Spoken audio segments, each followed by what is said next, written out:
are ready to go. Everybody's watching. Well, hello, folks, ladies and gentlemen, old and new. Welcome to our show again. This illustrious fellow here is Dr. Marc.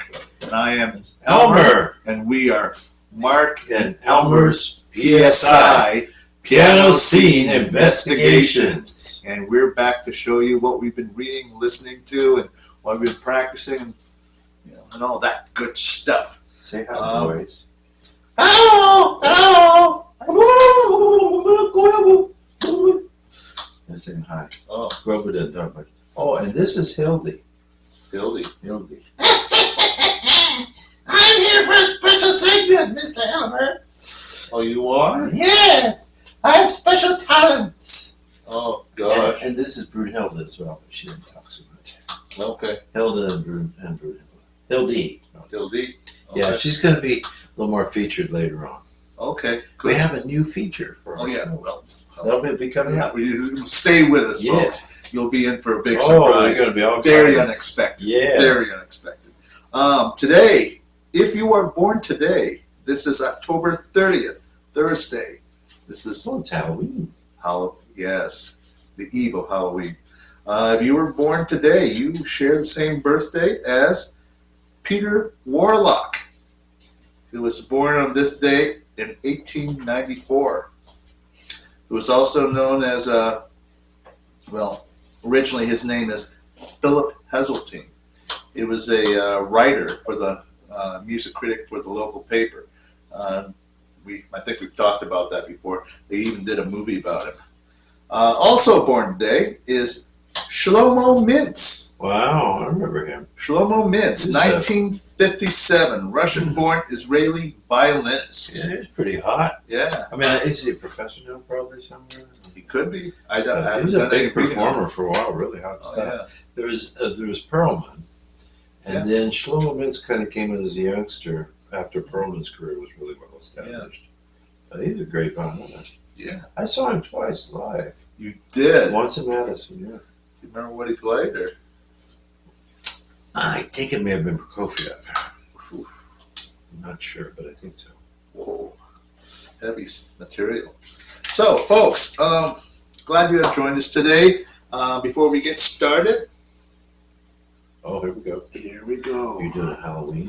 Are we going to do Halloween? This is Halloween. We all wish everybody happy Halloween. Yes. Happy trick-or-treating. Be safe, kids. I don't know. Can you do it? Do what? Well, you remember that? Well, do some version of those weird people on that Cleveland-based TV show you used to watch when you came home. Vincent Price was on and everything. Oh, jeez. You're amazing. Come on, you're an improviser. Okay. Okay, he's going to give it a wing. All right. Okay, folks. It's been a while since I watched this show, okay? It was, Marc wants me to do this in the style of The Hilarious House of Frankenstein. Yeah. Okay. I won't dishonor myself by trying to do Vincent Price today. So. Oh, Master! He says, what's all of this dust here? Oh, I can't see. This is awful. We have this big blob of something here, but I don't know what it is. He says, don't worry, Igor. He says, we'll use this. We'll spray it all over like this. Oh, sorry. I found a bat. You don't belong here. Bye. Okay. So we shine and we shine and shine. Oh, this is great, Master. This is wonderful. It is a piano. I can see myself. Indeed, Igor.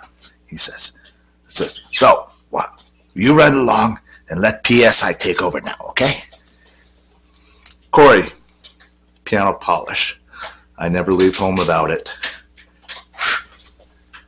This is boy gifted. He missed his calling. He should have really been an actor. No. Lemon oil. And what, pray tell, do we use that for? This is for the antique pianos. Oh, gosh. Mark, you would use something like Well, it's that. Halloween. Okay, it's Halloween. Okay. He's doing, instead of treating, he's doing the trick. Yeah. Here it is, lemon oil for the non-gloss pianos. Okay, so today, so you sent me a link earlier this week about the late David Wilde. Oh, yeah. David Wilde. British pianist. Yeah, he was 90 this week, and You know, he passed away. England is an interesting place. Yeah. You occasionally hear about, like, there's Benjamin Grosvenor now, Oh yeah, a young David boy, Grosvenor. which I saw when he was a kid, Yeah, old teenager, at the World Piano Conference in Serbia that I was at. He's something else. And I know Barry Douglas is Irish. Bears but done. I'm talking, maybe just say the British Isles. Melvin Tan studied in the Udimenoan School. He is a great forte pianist. Yeah. Of course, there's various people, but well, and what's his name, right? Yeah, it's the one that sticks in my head. Who's Stephen Hoff. Well, Stephen Hoff, yeah, but the fellow did all. Oh, of Leslie this. Howard. Leslie Howard. Yes. You know, and the interesting thing about those British pianists. Well, this is, and I don't mean to say this because of my ignorance, one might say. The ones that we tend to know about are wildly, exceptionally great pianists. Oh yeah, John Ott. John Forgot to Ogden, mention John Ott. Stephen Huff, polymath. Leslie Howard played every single note he could find at Franz Liszt, Yes. and very well. Oh yeah. I All have versions some. of that. Remember though, I bought some of those old. Well, it's Marston. It's not Marston Records, but it's what do you call it, AR or something before the acoustic research. Oh. The same guy, the same engineer. Yeah, IPA, Jack Marston. International Piano. Well, that was that. But Archives. this was, I think, the CDs are called AR. I forget what it stands for. They made them in Europe. But Oh. I have some British pianists on those. They have the kind of bland look. They're just like a black and white photograph on a kind of a gray background. Mm-hmm. I have several like that they put out. Historic stuff like that. Now they've gone to having their own company here in the States, Marston Records, which we talked about. But there's some British people Oh yeah, on those there's quite a recordings. few. They're quite good. And then who was the Australian guy that died walking into the sea? There's Oh yeah, him. three names. Geez, we talked about him too. Well, it'll come to us. But Noel Newton Wood. yeah, Noel Newton Wood. Yeah. I found a performance of his that I was thinking about getting. That was the Busoni Concerto, I think. Noel Newton That he Wood recorded I it. think so. Holy crap! And if he did, I mean, that's no easy piece. Anybody that plays a Busoni Concerto, Yeah. there's something there.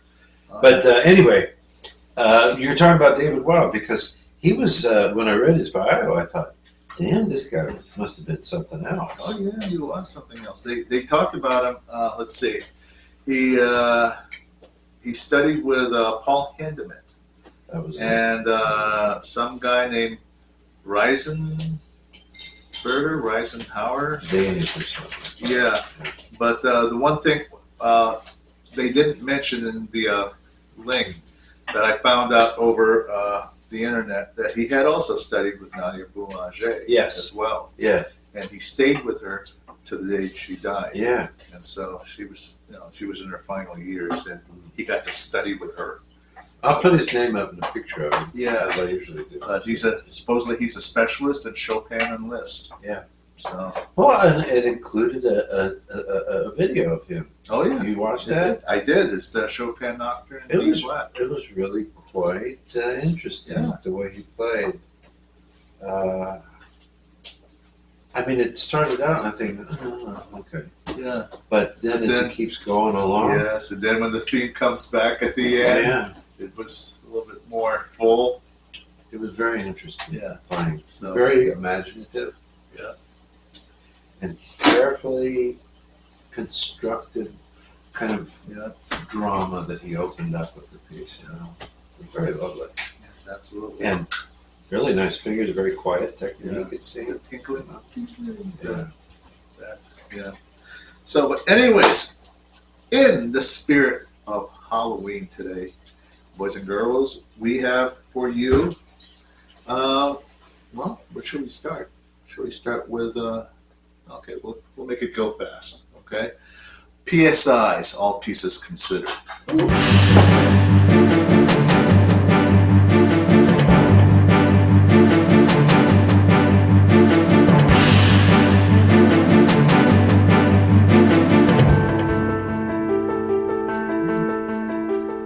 Okay, folks, due to the constraints of time, We're okay. particularly with We have a few things we're Yeah, going to plan on doing in our lots of special preparations. segment, oh which is going to be a lot of fun.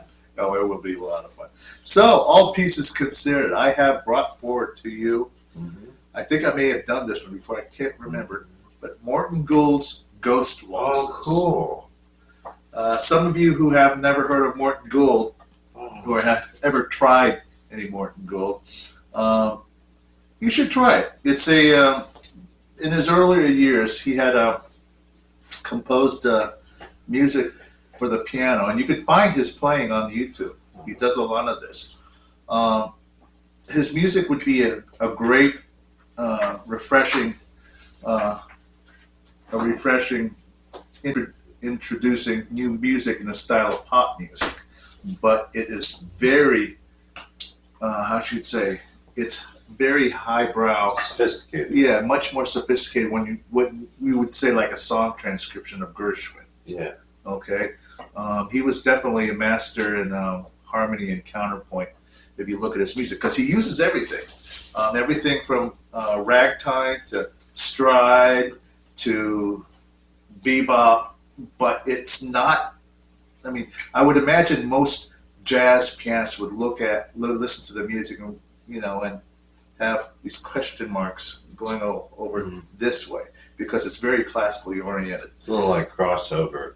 Yeah. Jazz, classical kind of stuff. Yeah. So, but anyways, Ghost Waltzes. That's cool. Yes. I didn't know about these. Yes, this is a very challenging work, by the way. I tried playing through the whole thing, and it was composed for the virtuoso, no doubt about that. He says here in the preface, the first musical sounds I heard in my early years came from my parents' player piano. The music on those piano rolls reflected the taste of that period, with a preponderance of waltzes of all kinds: Viennese, Russian, American, Chopin, Strauss, etc. Wow. This piece, therefore, is a distillation of these dance forms in three-quarter time: nostalgic, poignant, assertive, reflective, brash, sentimental, celebrative, elegiac. It is a fantasy collage of my waltz memories filtered through time with haunting pianola sounds intertwining throughout. I thought it appropriate for the Van Cliburn International Piano Competition to attempt a virtuosic piece that enables the performer to rhapsodize these many contrasting textures and moods that are unique to the waltz. And on the bottom it says, commissioned for the 9th Van Cliburn International Piano Competition, 1993, by Mr. Lewis F. Kornfeld Jr., in memory of his wife, Ethel Hardy Kornfeld. I remember this competition. This is the one that, let's see, the first place winner was Simone Pedroni. Ooh. Silver medalist was Valerie Kuleshov. Ooh. And the bronze winner was Christopher Taylor. Incidentally, the winner of the best performance of this commissioned work went to Valerie Kuleshov. Wow, good for him. Yes, he did wonderful. If you go on YouTube, there are not many performances of this work. Maybe last time I checked years ago, there was a young lady, I think she was a high schooler who attempted this work. Her piano teacher was a competitor at the Van Cliburn competition, and he as well had to learn this work as well. So, but yeah, it's a doozy. I mean, it's exactly what he says.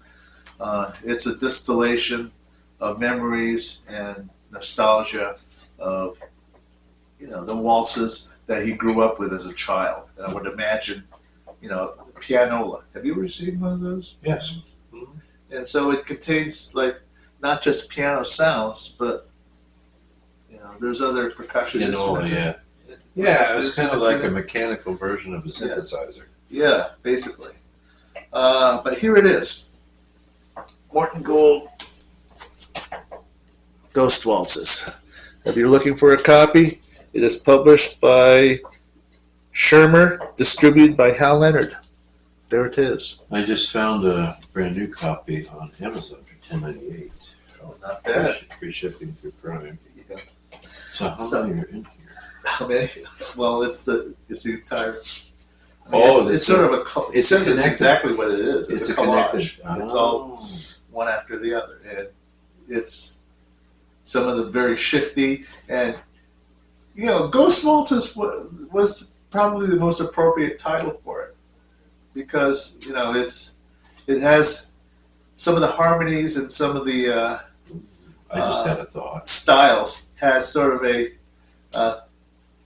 otherworldly quality to it. As I'm looking through it, yeah, I wonder if part of his inspiration was Ravel's. Most Noblesse. Yeah.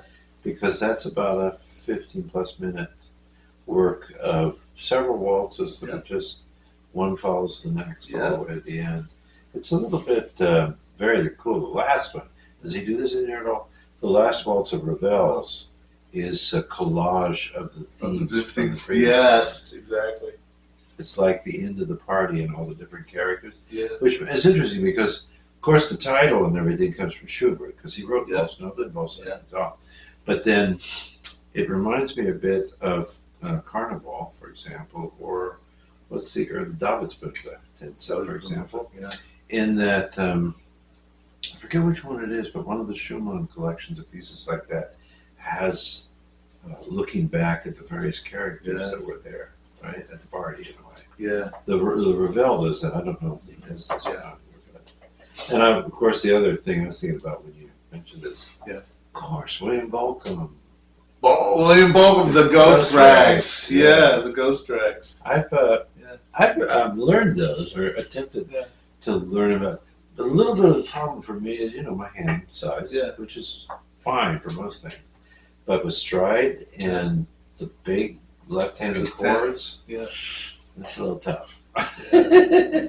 I could play two of them for sure in public, but one of them I'm not so sure about because of the stretch. Yes. Well, that's cool. Okay. Morton Gould's Ghost Waltzes. Yes. And wonderful. A real short, quick one here. I wanted to mention probably the most scary piece I know of. Okay. And it just happens to be a Schubert List transcription. Okay. Yeah. This is number 12 of 14 songs from the Schwanengesang. Mm-hmm. Their Doppelganger. Oh, the Doppelganger, yeah. Their Doppelganger. Yeah. Oh my gosh. This is a work was transcribed in 1838-39 and was finally published in 1840. And like I said, it is number 12 of a collection of 14 pieces. The song itself is a poem by Heinrich Heine. Heinrich Heine. Yes. Heine. Okay, there's an English translation of the German poem here. Can I read it? Yeah. Okay, so the poem is as follows in English. The night is quiet. The lanes are at rest. In this house my darling used to live. It is long now since she left the city, but the house still stands in the same place. A person is standing there, too, staring upward and wringing his hands from the force of his sorrow.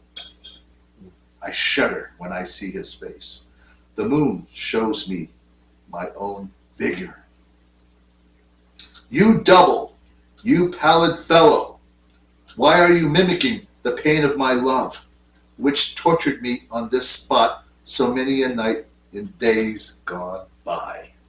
Wow. That is the end of the poem. It is. I don't know what the original key is, but this piece is in B minor. It starts out rather darkly enough. The tempo is lento assai. I guess that's Liszt, but I think in the German Schubert, it's sehr langsam. Mm-hmm. Let me show this to our folks here. This is at least the first page. Whoops.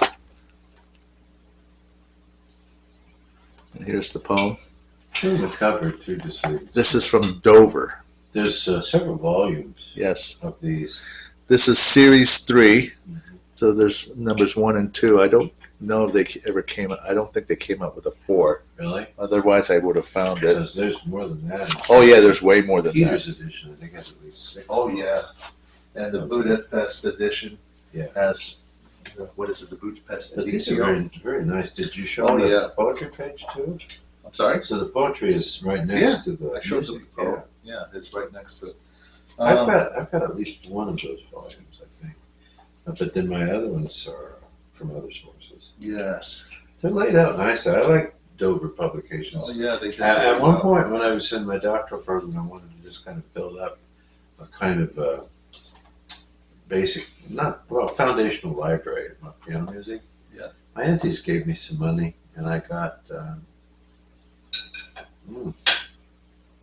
it's a few $100s eventually. I think back in the day it wasn't too bad, but I bet it was over 300 anyway. But I bought a lot of the Dover publications. Oh yeah. The meat and potatoes piano. Oh, yeah. repertoire. And I still have those, and the sources for them are actually quite good sometimes. Yeah. They're actually good because, for example, the Bach Gesellschaft. Mm-hmm.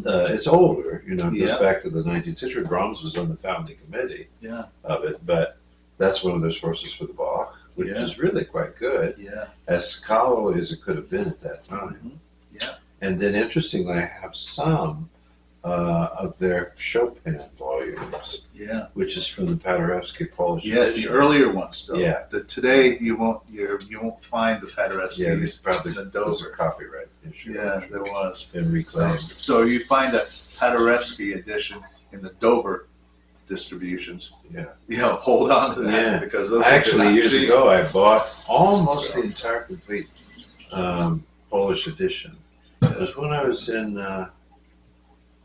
sophomore year, I think, at Wittenberg, and I had some money that I saved up and stuff. But I bought it from a guy who was actually Polish, who was in the United States, and he had access to it. Most of it's interesting. Some of it's in English, their English versions. Yeah. Some is Polish. Some of they've got a few French stuff. I think the orchestra score of the second piano concerto is in French. But it was nearly 30 volumes that I bought. I think I paid $800 for it, or $600, something like that. But I thought it was a valuable investment at the time, and still, they're really good. The paper quality is not bad. Yeah, but the older ones, yeah. mine fell apart. Yeah, unfortunately, that can happen. But the Dover, the nice thing about Dover, the paper is always good, and it was stitched. Oh yeah. Into the Yeah, they pride themselves in having it, And it was printed well. Everything is clear and really nice the way it looks in the paper. Yeah. I'm looking right now at my shelf of 19th century things, and I have Nocturnes and Polonaises, and then the unusual Chopin pieces, the Berser's Ballade, the Tarantella, the fantasy, stuff like that. Sonatas. And I've got the impromptus and sonatas right there. The ballades. I also have the complete Année de Pèlerinage list. Yeah. Which is slightly oversized. Yeah. Book. And it also has, as an appendix, original versions of the pieces that supplements he published that were not all in the final part of it. I also have the complete list of Wagner transcriptions. Yeah. That's all right there. Yeah. And Franck's selected piano compositions. Yeah. It's all Dover stuff. And do you have the French-Italian opera transcriptions? Yes, I have that as well. Hold on to that because it's no longer available. Really? It is no longer available. Well, and I don't mean to belabor it, but here's Debussy's piano music. Yeah. which includes first book of the Image, first book of the Prelude, different things like that. Yeah. I think this is his book too, but I'm not sure about him. Oh, Scriabin's Complete Sonatas. And the Preludes and Etudes. Yeah. Very handsome covers too. And they're still around, but I have the feeling when I've looked up things, they're not as, I don't know, as present or as busy or as huge as they once were.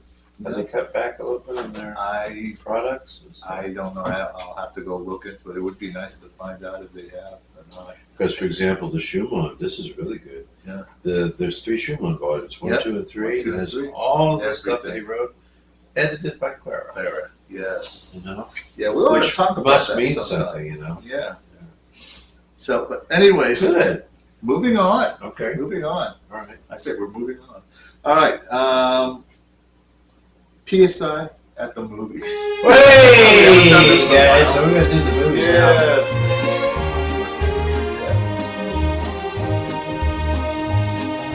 Yeah, you'll be looking forward to this. Try this. Really like the popcorn, Uncle Emma. Oh, That's I good. can smell it. Good. Yes. Boy, I wonder who's popping. Good popcorn. Okay, so believe it or not, I brought this movie in before, but it didn't come out. Yes, it is. So here it is. Okay, now it's stuck. Okay. I bring to you the Mephisto Waltz. Yeah. We tried to bring this in once before, and for some reason it didn't. We couldn't get it. It didn't record or something. Oh, really? Yeah, it happened bummer. once. So here it is. Oh, I remember that. You remember this?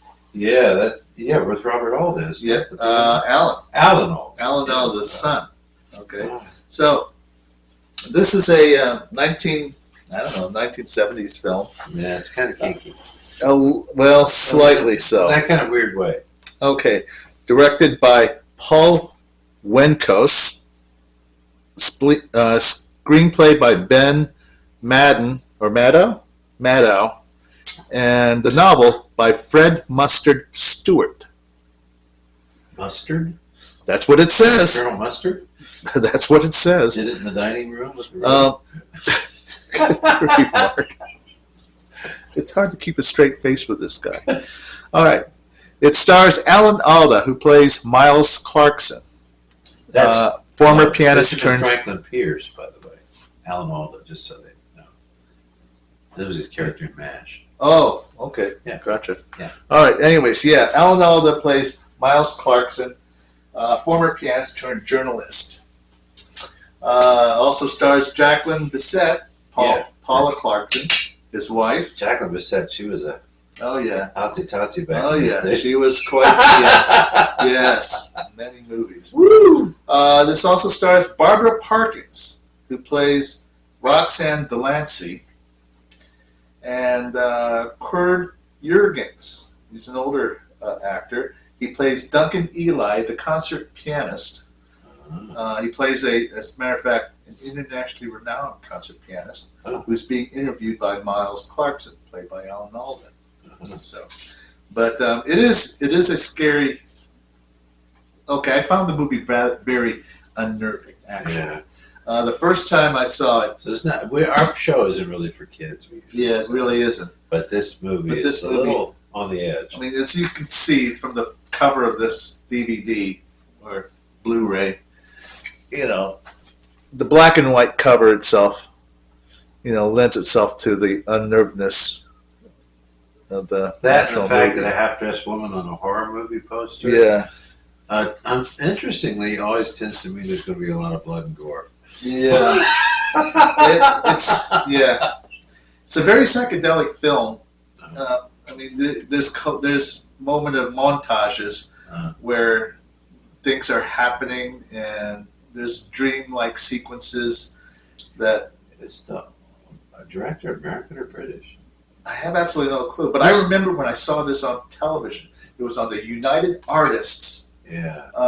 United Artists movies. United Artists was collaborative stuff between Americans and Europe. Yeah, They did joint ventures. Yes, together. it was started by Charlie Chaplin and Mary Pickford. Yeah. Okay. Yeah. Yeah. Who was the other guy who was married to Mary Pickford for a while? Oh. Errol Flynn? No, was it Buster Keaton? No, not Buster Keaton, the other guy.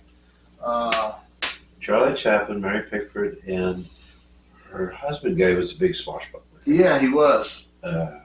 We'll figure it out. Yeah, you can post the name and picture. It wasn't I know who Errol, you're it's talking not about. Errol Flynn, but similar guy. He was in the movie Chaplin. He was played by Klein. Robert Klein. Yeah. But who was the character? I can look at that. And he was sad. Okay, look it up real quick. Meanwhile, I'll get to the important part. The music department involved in this movie.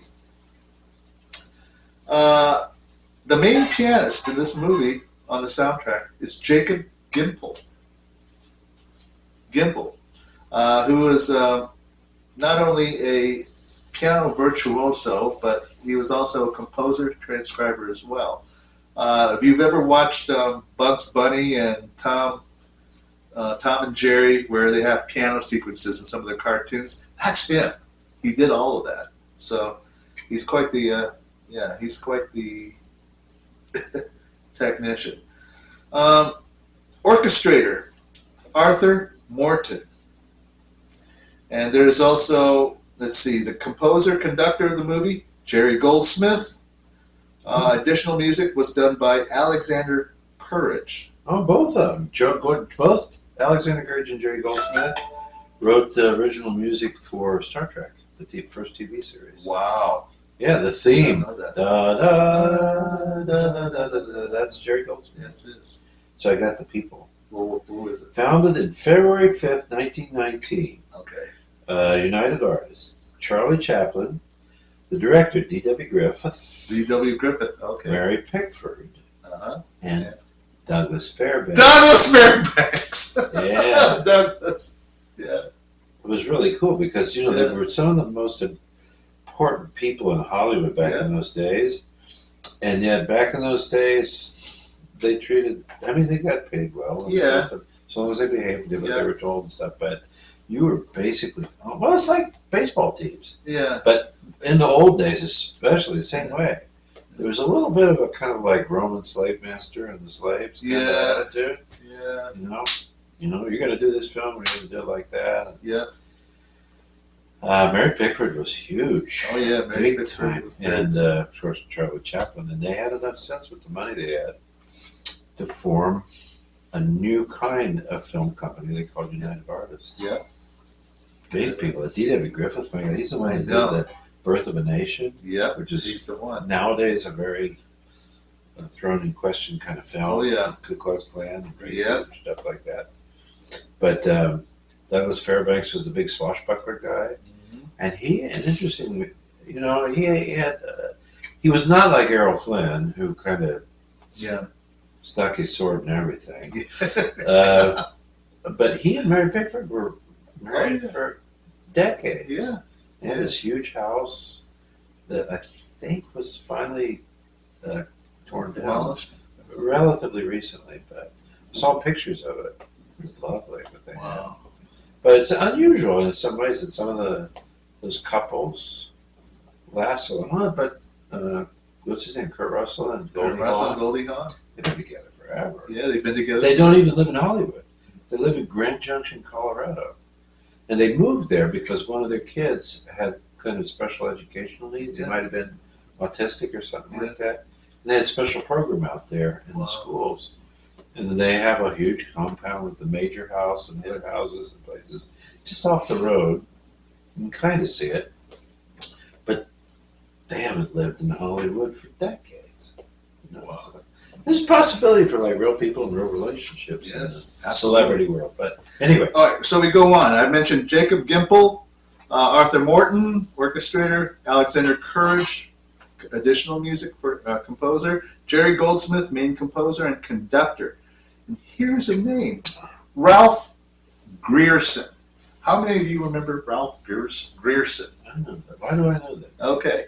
He was one of the pianists on the soundtrack for the movie The Competition. Oh.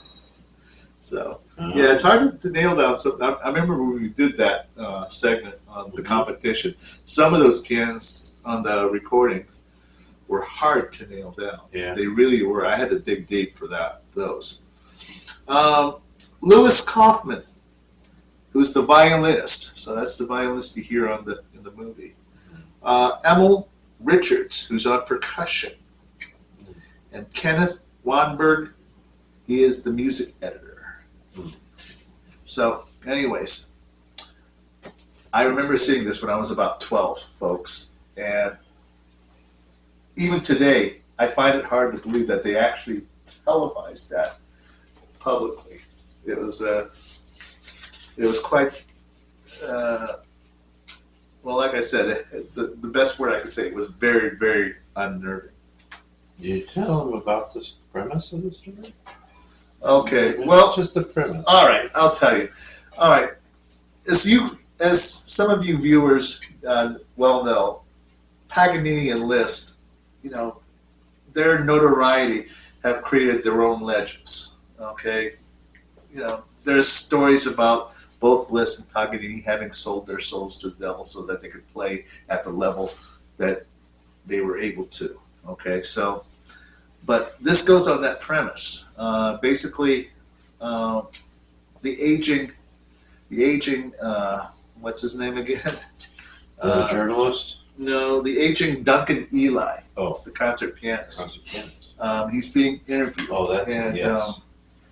Basically, he sees he's being interviewed by Alan Alda, and he notices while he was pushing on a few buttons in his, I don't know whether it was a phone or something, or a typewriter of some sort, he notices hands, and he asks him, have you ever played the piano? And he says, yeah. He says, I studied piano in Juilliard, is what he replies. But he's just mesmerized by the hands. And he calls in his other half, who's played by Barbara Parkins, Roxanne Delancey. And she says, look at his hands. He has Rachmaninoff hands. So, but anyways, he wants to hear him play, and he decides to take Alan Alda under his wing to see if he could get him to play again. But he has ulterior motives in the whole time. And as you well know, judging from the cover, there is a lot of satanic type rituals in the thing that takes place. I don't know, should I tell them? Basically, the spirit of Duncan Eli, not knowing how long it's been around, a ritual takes place for him to take his soul and put it into Alan Alda's character. And once removing, Alan Alda's soul and putting in the aging Duncan Eli to have him, die in that body. So, but there's lots of, at first you're not sure what's happening. If I hadn't told you what the actual premise was, it took me a while. I was 12 when I saw the movie, and it was the first time I actually saw nudity in a movie before. Yeah, because there's some nudity scenes in the thing, and they had it on United Artists. That's the weird part, and they didn't edit the thing, so it was kind of weird. And I have to say, seeing nudity on my television, it was. I was shocked. Okay, I was shocked. I was like, they showed that on TV. They showed that. That's what it looks like. But anyways, there you have it. Yes, it's not a happy ending, folks. It's definitely not a happy ending. Yeah. Now, what musically, you don't really get enough depth musically in the movie. However, the composition itself, I found intriguing because they used a lot of electronics and you'll hear snippets of the Mephisto Waltz, number 1, throughout. So it's almost as if George Crumb got a hold of it and sort of messed with it quite a bit. So, but there's your PSI at the movies topic today. So, next one. So I just want to let people know, I did a little research here. Oh, you did? eBay and Amazon has some copies of it, but they tend to run $20 and up, and then some people like, it's a collector's item, they want $150 for the full show. If you go to Prime Movie, you can rent it in high definition for $3.79. Wow. Or you can buy it in high definition for $14.99, which means you don't have a hard copy, but you can put it in your digital video library, and you can own the thing if you want to. Wow. But that's cheaper than buying the actual product. It's available. He's quite young. Back in those days. Oh, yeah. That's good. He's dead. I don't know. It's fast.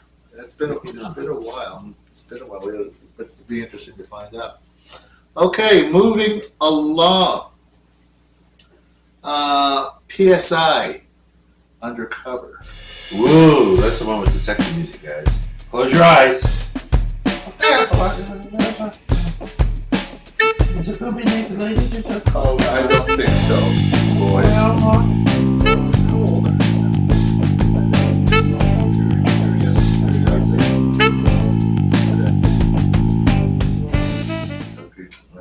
Tuckies are still. And Grover, though, he's like, he's from another part of the universe. Yeah, but he must have some idea about human behavior. Oh, he does. Yeah. So. Oh, we're back. Oh yeah, here we It are. says, ladies and gentlemen, old and new, welcome to PSI's Undercover. And what I brought forward to you That's just a joke, really. It's not about that kind of stuff. Yeah. Oh, come on. Uncle Marky, we want to Boys. see naked lady. Boys, behave yourself. Behave. Okay. I bring to you The Ghosts Ooh. of Stuyvesant Hall and Beyond, Volume 1, by one John B. How would you say that? Choquetti. Choquetti? Choquetti, yeah. Choquetti? That with the Y on it, it probably was an I originally in Italian. Choquetti. Choquetti. Okay, there it is. Now, if some of you, Is this a music group? Or just not about- exactly, well, some of it is. Okay, if some of you are familiar with Stuyvesant Hall is a dormitory at my alma mater, Ohio Wesleyan University. Oh, cool. Oh, cool. So this is volume Very 1. cool. I tried to look for volume 2, but there is no volume 2. My old college buddy. Did you live there? I'm In the sorry? hall? Stuyvesant Hall? Yes, I did. That place is haunted, isn't it? Well, I've never I've heard about never, it. And the music building. Sanborn Hall? Yeah, which was also Theodore Press or something, auditorium or something like that. Well, The guy that started, was it Theodore Press, or was connected with Wesley? yeah. But go ahead. But anyways, This is exciting. We live very close to one of the most Ohio haunted Wesleyan. areas in Ohio. chapter 1 is about Stuyvesant Hall. I guess that's the main one that, I guess he put that on the very cover title because it had the most hauntings. I don't know. Chapter 2, Case Hall. Chapter 3, Welch Hall. I've been in all of these halls. Chapter 4, The Perkins Family Legacy. Yeah. Chapter 5, Ohio Wesleyan's Fraternal Order. Chapter 6, October 19th, 1996, the Phi Delta Theta story. Chapter 7, Alpha Chi chapter of Chi Phi Fraternity.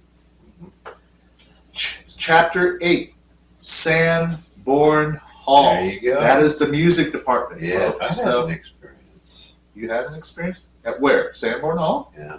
Oh, for Pete's sake. Down in the men's restroom area, down in that basement Basement kind of floor? area down there. Yeah. And then you kind of go back a ways. Yeah, then you And turn. there's like ductwork up. Yeah. on the Yeah, ceiling I and know. stuff like that. Oh my. Well, Yeah. Blue Limestone Park, which is basically behind the Sanborn Hall, just a few yards away. Well, isn't there stones there? They got wasn't there ancient Headstones? cemetery back in there? In the woods? I don't know. I've never been that far back. I thought there was. Anyways, chapter 10 is Austin Hall. Let's see. Chapter 11, the Red Slipper Murder and the Haunting of Cynthia Phile. P-H-E-I-L. Chapter 12, In the Beginning. So he starts over, I guess. Chapter 13, the 3 types of ghosts and hauntings. Huh. And then there's the sources. Only 3? Sorry, that's what it says. The 3 types of ghosts and hauntings. So I take it he takes a conservative. I don't know. So Sanborn Hall, folks. I spent a lot of time in that That's building. the music building. That is the music building. Yeah. It has the recital hall, Jemison Auditorium. Is it Jemison Auditorium? I think it is. I'm not sure. I can't remember. But anyways, there's I did some recordings in there. You did? Yeah. It's the old stage and nice time I had there. Yeah, stage. I got a few stories to tell you about that side. Oh yeah. So yeah. So anyways, Sanborn Hall, folks. I was in Sanborn Hall for 4 years. Practicing my butt off and going to the library, going to the listening lab, reading through scores, going through books. I've been in this building alone many, many times, and I have never experienced anything. Anything haunting. Oh, I have never. 4 years, folks. Oh, he's still. I've been in all the floors, from top to bottom. We got a ghosty virgin here. Look, listen, give me a break. I've been in the basement floor. I've been in the main floor, the second floor, and the third floor. I have never experienced one haunting in that whole time. And I've been there, and I've actually been in the building past midnight. And it's not. I'm not. Oh, maybe I should have said that. But yeah, I've been there almost past midnight and never experienced a There's thing. some interesting stories from there. I've heard everything over the time about security officers. Anyways, yeah, he's part of security. Oh. Now. So he was in the Delaware Police Department, I guess, for a while. And then after he retired, he decided to do campus security. So that's where he's at. Some good stories. Oh yeah, so Sanborn Hall. I'm gonna pull one out. So what? You're gonna pull what? Oh, you have a book? Well, tell me about what you said. You said you experienced something at Sanborn Hall. So this area, actually, in the men's restroom, as I learned afterwards, there is something going on down there. And I was in the restroom. Doing your thing. Sitting in the stall. Okay. And the door opened. Okay. Like it opened. To the restroom, or? And it closed. It sounded like somebody come in the bathroom. I definitely felt like there was a presence, like somebody was in there. And talked to her, because guys don't really do that, Right. And I was just going number 1, but I was sitting down. Yeah. So a flush came out, and I expected to see somebody in there. Yeah. Because I think it's 2 stalls and a couple piece bars or something. Yeah. Nothing. And that door opened up, because it's one of those kinds with the V thing on top of the door where it goes up, and then it makes a kind of when it releases the pressure and the door closes. Okay. And it closed in the frame. You could hear it. Was it at night? No, it was later in the day. I'd say it was like late afternoon, maybe Late afternoon. 6 o'clock, something like that. I'd been doing some. Karen, the oboe professor, had me doing some recordings with some of her. I know what it was. There were some people that were competing for scholarships and things, stuff like that. So that was one of the times I was in there, and I recorded some stuff. And then I was just kind of checking out the building because I thought it was neat. Okay. I was down in the basement and I was looking, they got practice rooms down there. Is that where Yeah, they have practice rooms. Yeah. And I had to go to the bathroom. So I kind of looked and I saw and went back in there and took care of business. And somebody else came in. But You heard somebody come in. I heard the door open Okay. and then close.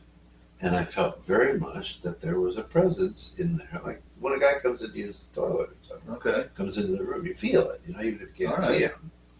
Don't you? I just felt like I was. I'm just I just felt like I'm I sitting wasn't on. alone. I'm sitting. And let's put it this No, way. I'm concentrating. Okay. I come from a family which is very sensitized to that kind of stuff, Okay. going back generations, right? Okay. And I think it's what helps me a lot in the healing work that I do with Chinese medicine and Japanese shiatsu and Okay.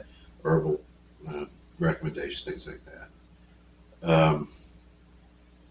I think everybody has the capacity for this because we are spiritual beings. Okay. And I think we resonate and can sense that stuff.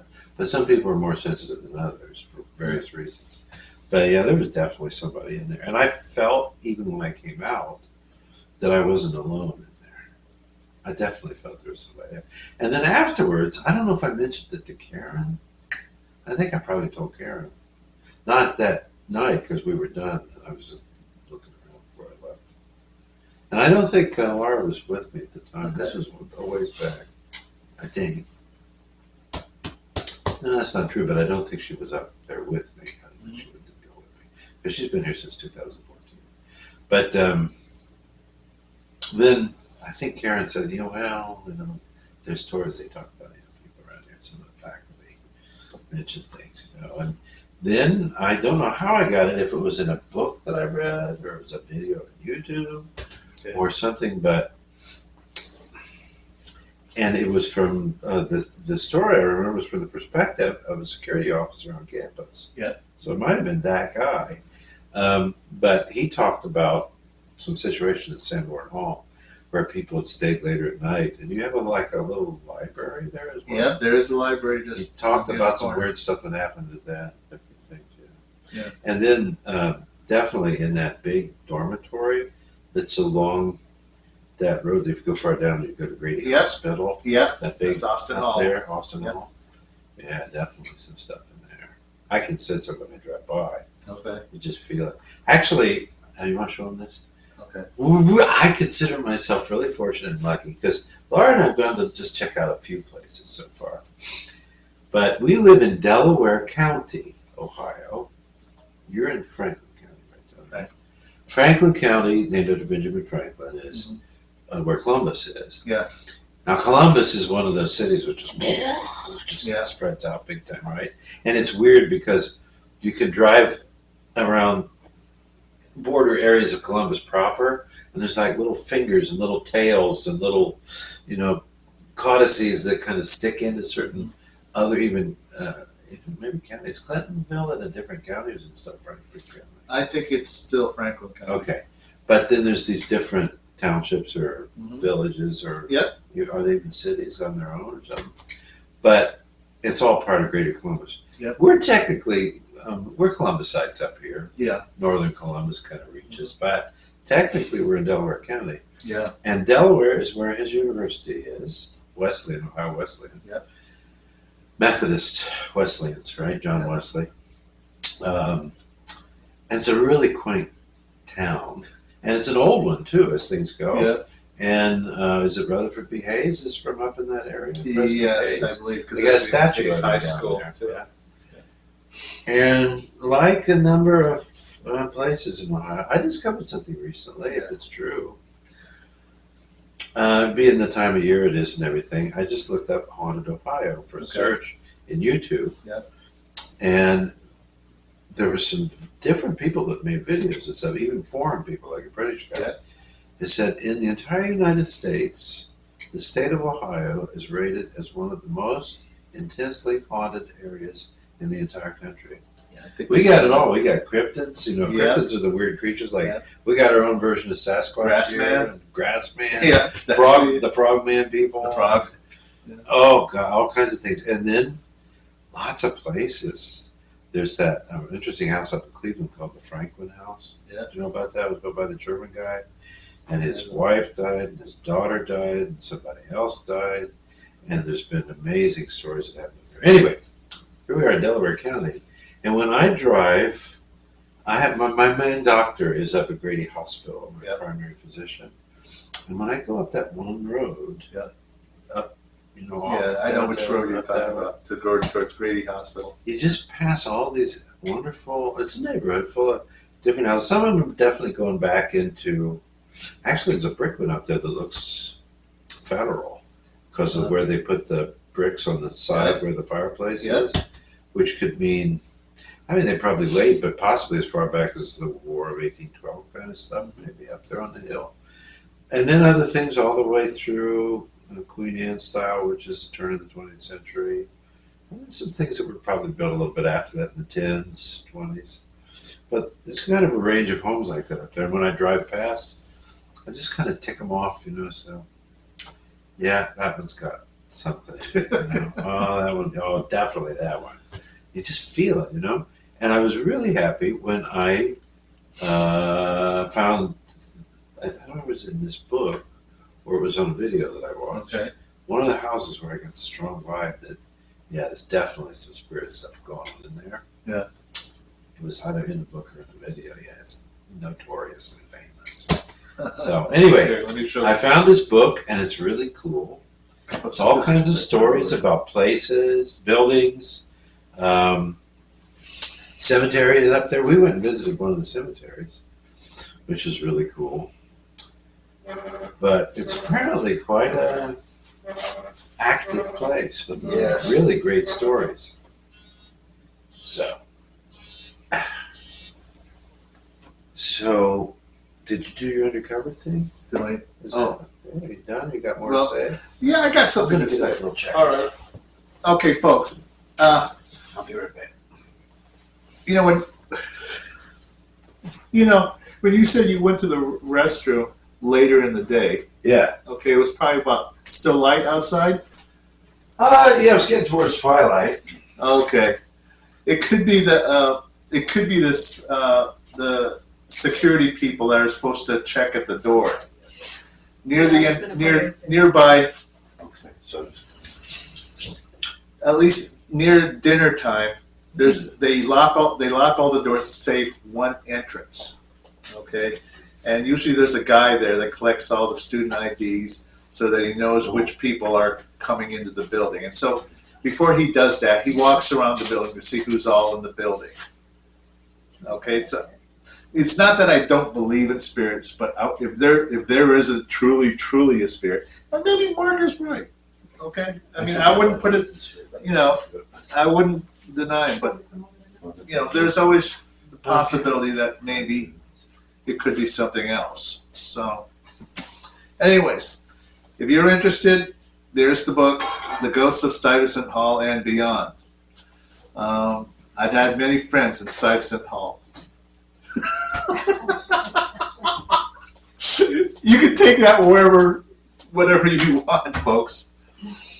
Okay, so, anyways, I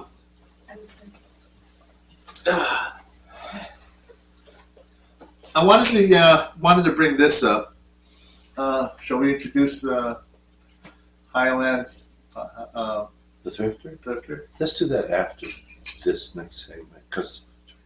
Oh, okay. All right. So, we'll do. We do have thrifter coming up. Thrifter. Thrifter, but we haven't been segment. I'm kind of interested, and I'll walk on. I'm sorry. You want to introduce it? Okay. All right, folks. I guess it's time. I'm going to talk. I guess it's time. The new segment today. We are introducing a new segment today. It is called PSI's Kitch'n.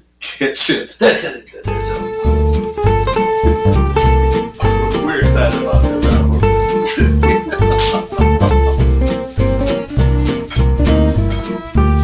Okay. Well, how long was it? How long was it? You gonna put the 9 Mississippi? Okay. Oh, did you pick one already? No, I don't have the You don't have the info yet. Okay. Well, folks, here you go. Master Chef. Chef Marky. Chef Marky. Okay. You want to go by Chef Marky or Chef Dr. No, Chef Mark is good. Okay. That's what they call me, Marky. Okay. All right. Here you He go. got come As you out. can see, he's donned himself as a chef today. He's got his hat and his apron. This is our special segment. Yeah.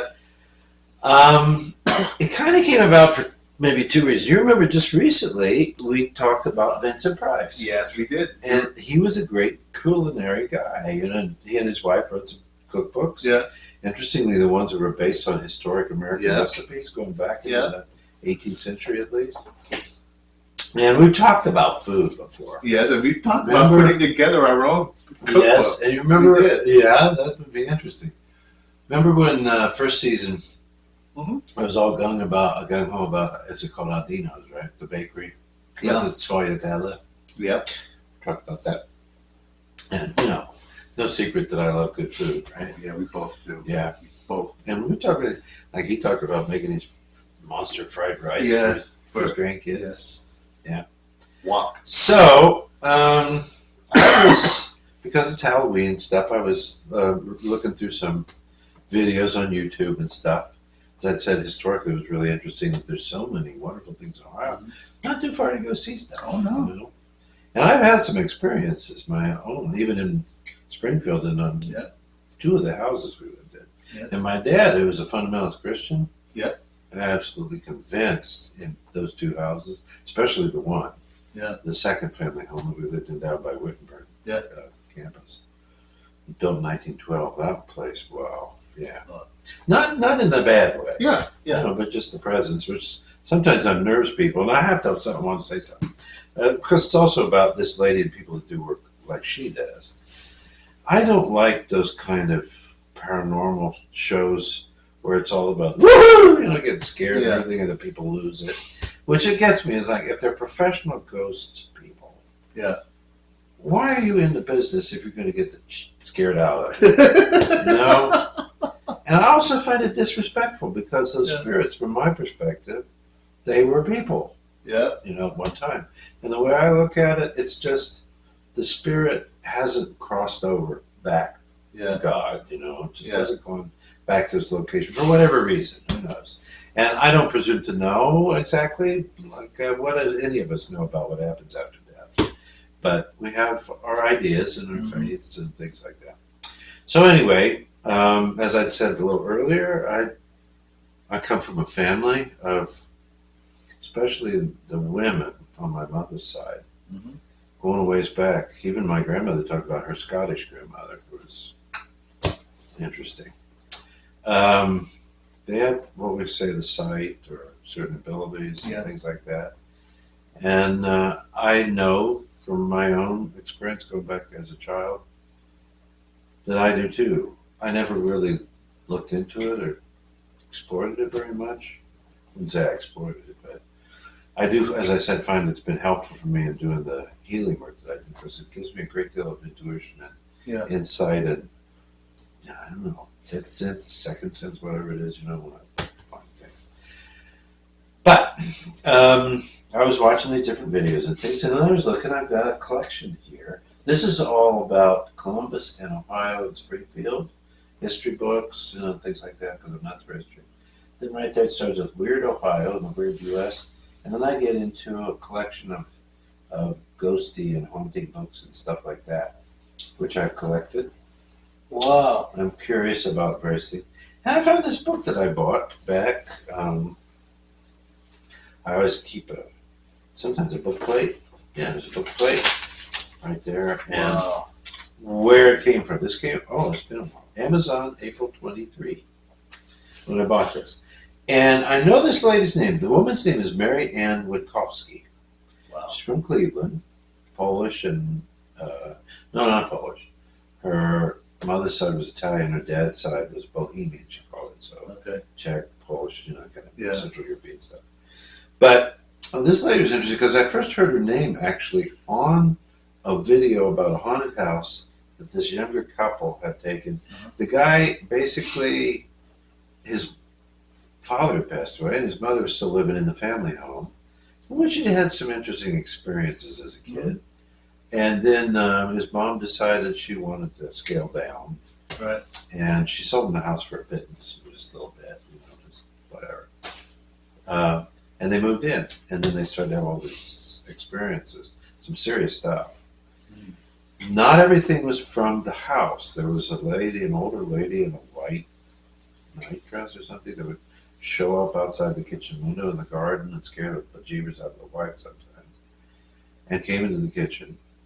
And then there was another person that was identified actually by this lady who had wandered over from the funeral home. It was just a few doors down from their house. So they had several presences there and some interesting history that went with it before his family owned the house.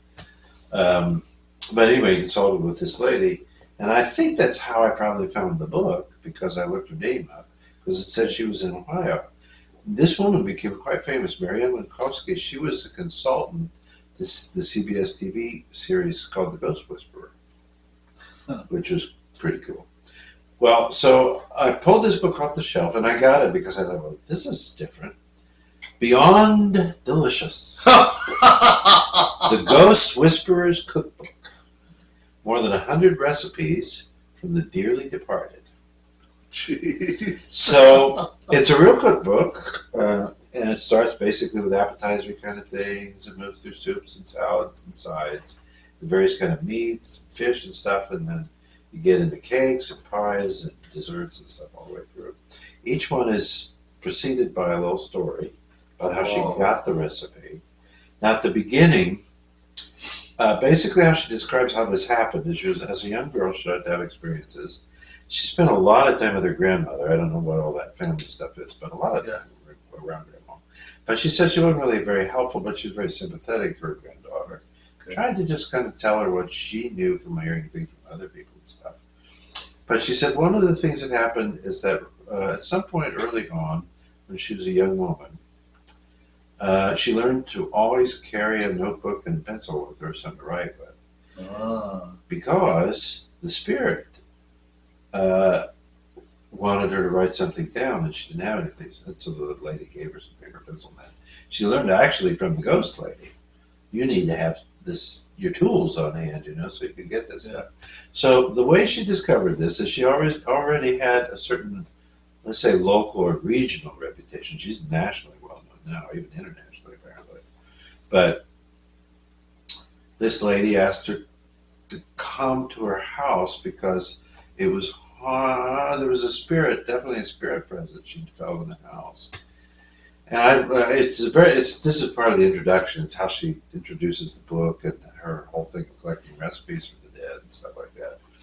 But to keep it short relatively, is that this lady was a church lady, and she loved to bake. She's crazy about baking. Baking, not bacon, baking. And the spirit lady who was there was a truly masterful church lady baker who was really quite good in her time. And she was famous for her, what they call a nut roll, which is you kind of roll it up and it's got fruit paste, probably nuts and things and stuff like that. It's a Central European, Eastern European kind of thing. And the woman's name was Bess, I believe. And the way that Ms. Witkowski talks to them, says fortunately she didn't have to talk out loud. She hears them in her head, and they communicate that way. And so Bess appeared to her and said, it really rankles me that this woman makes these nut rolls because she is a god-awful baker, and her nut rolls are terrible. And she said she's an okay cook. She makes good meatloaf and a few things like that. She said, and I know this because I'm a really great cook. I love to play with recipes and cook and all that. And I can bake, but sometimes I really don't have the patience for it because baking is as much a science as it is an art. Wow. With baking, if it says this much ingredients connected with all these things together, you better follow the recipe because if you don't, likelihood it's not going to work right. The careful combination of ingredients and stuff, it's more like science. It's like you're making an atomic bomb. So it's either going to work or it's going to flop. Then you have these other considerations with baking, especially like when we lived at 6,500 feet in Boulder, Colorado, and you got to deal with altitude. and the dryness of the air, and you have to adapt the recipes because of the change, especially just the altitude and the way that gravity and oxygen and everything work like that. But see, with cooking, I'm one of those kind of people where, let's put it this way, I think I'm very respectful to the composer when I learn a piece of music, do all this. And I don't believe in doing some cases what Horowitz did, which is just somehow pull the stuff apart, pull the feathers off the chicken in some cases. The periods that he went through was really weird interpretations. But why do we play somebody else's music if we don't bring something original to it? Right. I mean, we've talked about Rubinstein Chopin versus Friedman Chopin, Mikulovsky Chopin, or everybody like that, right? So with recipes, I play with them. I tweak this, do this, like that kind of thing. And usually it comes out pretty good because I've got good sense for stuff. I think maybe I just want a bit more.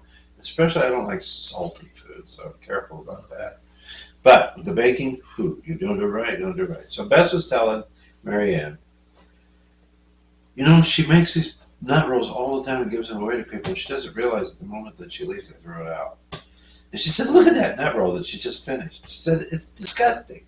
And the woman looks at it, and Marianne looked at it, she said, yeah, well, it's not even like a golden brown color, it's kind of pasty looking, and it's not really rolled right, to look like a nut roll and all that.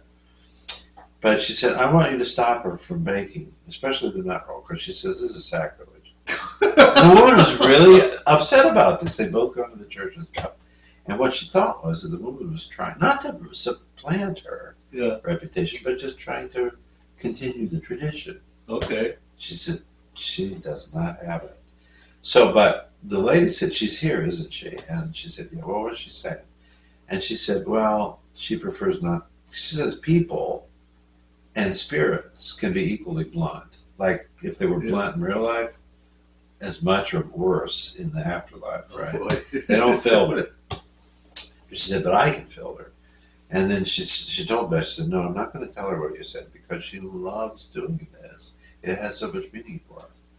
So it was actually Beth who finally said, because what Marianne does when she goes to see people, she helps the spirit and almost in a sense moves them into the light so that they go back to the true spirit realm to join God or whatever. But then in the meantime, they're hanging around, right? And she said, when I leave here, you're going to be gone. You won't be able to come back here anymore. And so the spirit said to her, how about I give you my recipe? And so Marianne says to the other lady, she wants me to write down a recipe. So the lady runs all over the kitchen looking for paper and pencil and everything.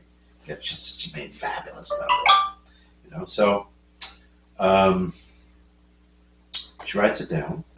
And then what happened then eventually, she left. She never came back and visited this lady again. But she started making nut rolls and they were really good. People loved them. And she decided that it was a secret recipe, so she kept it as a secret out of respect for Bess. Until when Marianne inquired, she found out that before she died, she did pass it along to ladies in the parish so that they could keep it going. And she said, it's an incredible nut roll, so she puts the recipe in.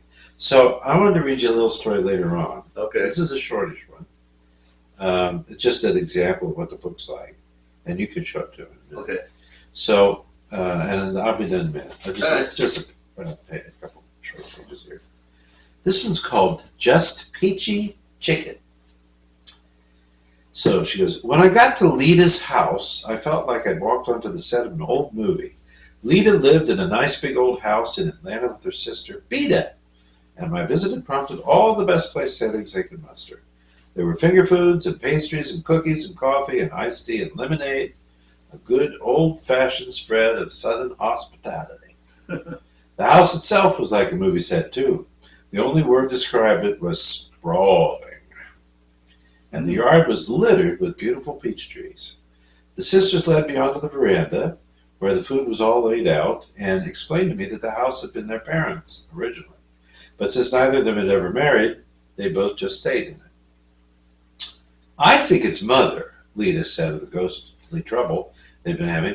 There's no one else it could be. We both read your books, Marianne, and we know it's always a relative. And she said, that's not true, I cautioned.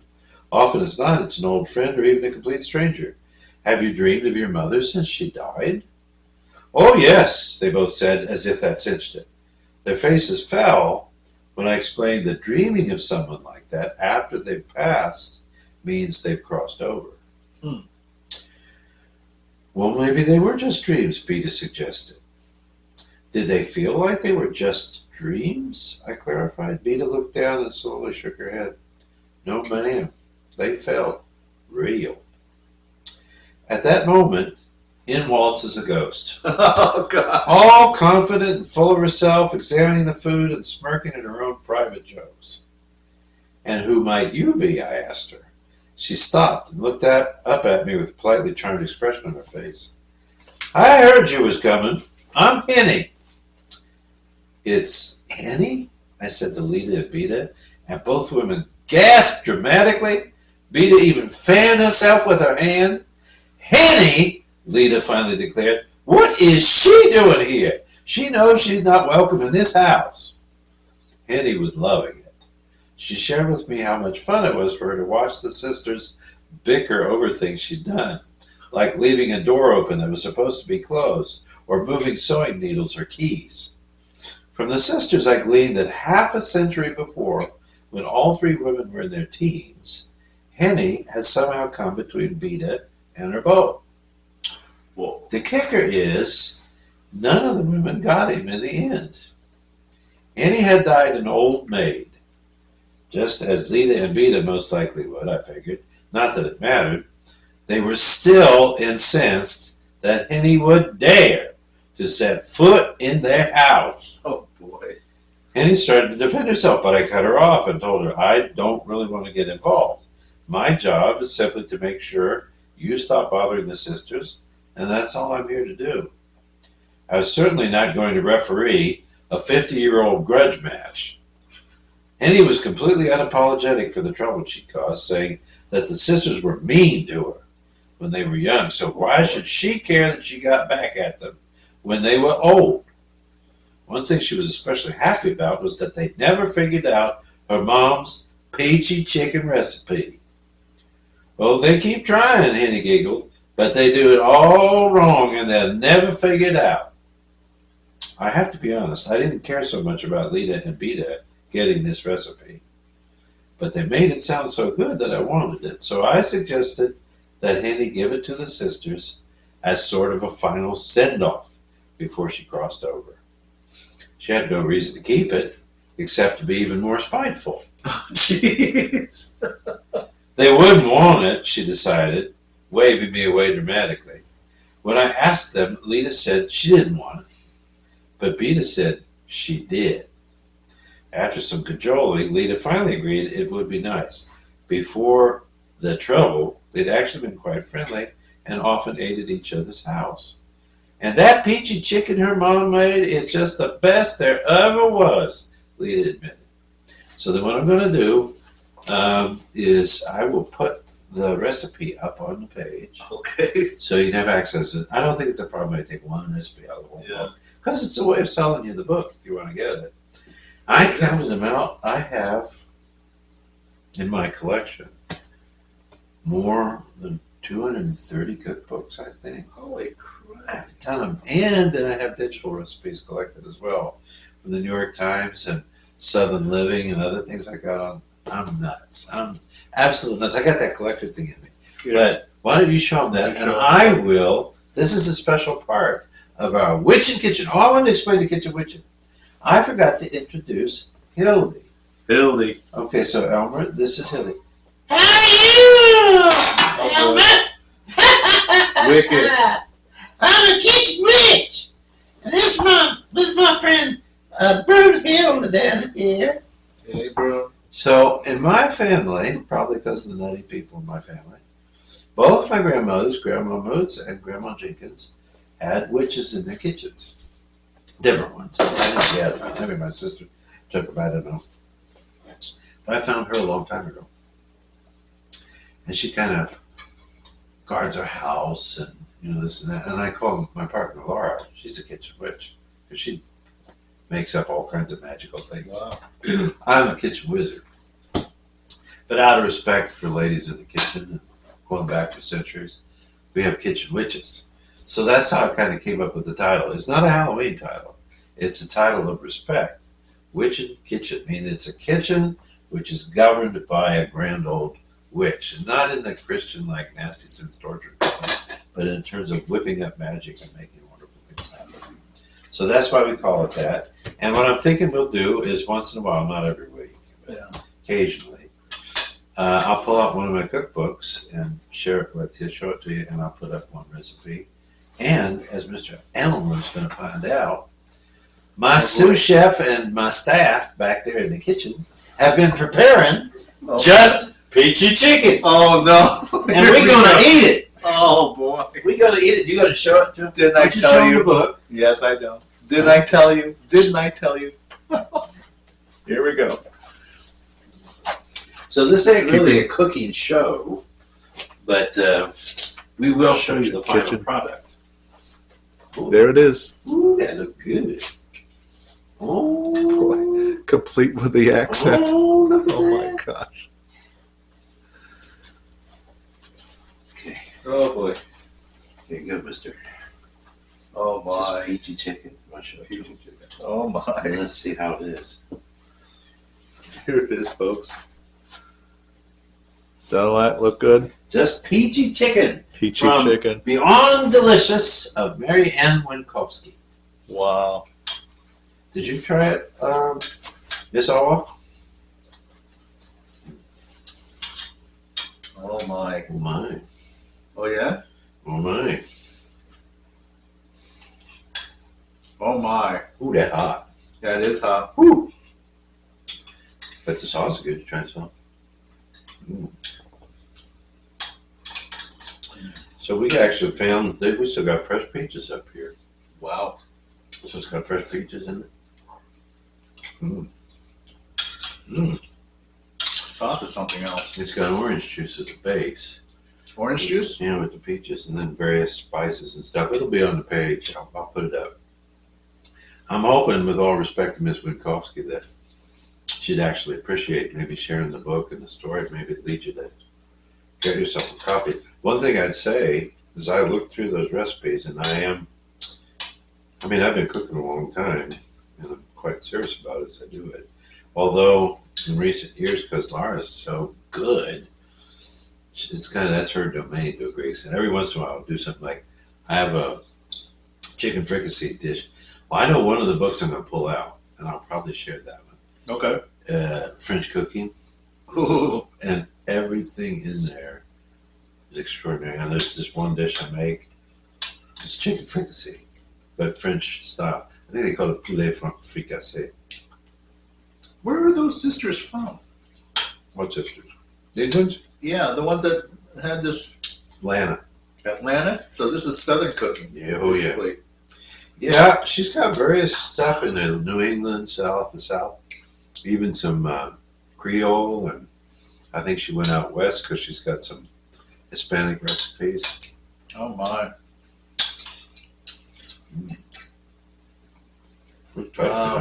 We'll probably make some of this stuff at our house. Holy moly. I'm impressed. This is really something. that's the first I tasted. And we got good chicken too. Wow. Chicken is breasts from Aldi's. Wow. And they're organic. This is what I call making spirits bright. You want to introduce? So, anyway, that's Witch and Kitchen, folks. And we'll be back another time with another book. Yeah. As I said, I'm only going to do one book at a time with the recipe. And we'll probably do it maybe every month or something. Sounds like a good idea.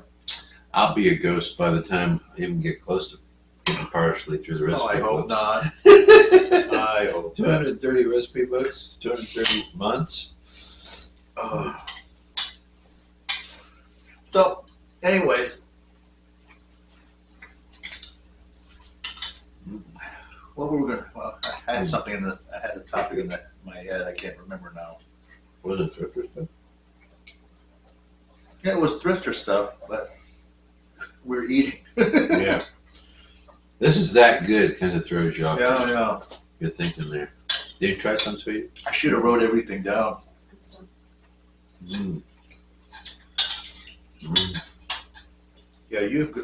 This is good. If she hasn't tried this, she should try this. This is a nice mixture because it's Good recipe. it's an orange juice and peach in it, which gives you a little bit of citrus, a little bit of fruity kind of thing. Yeah.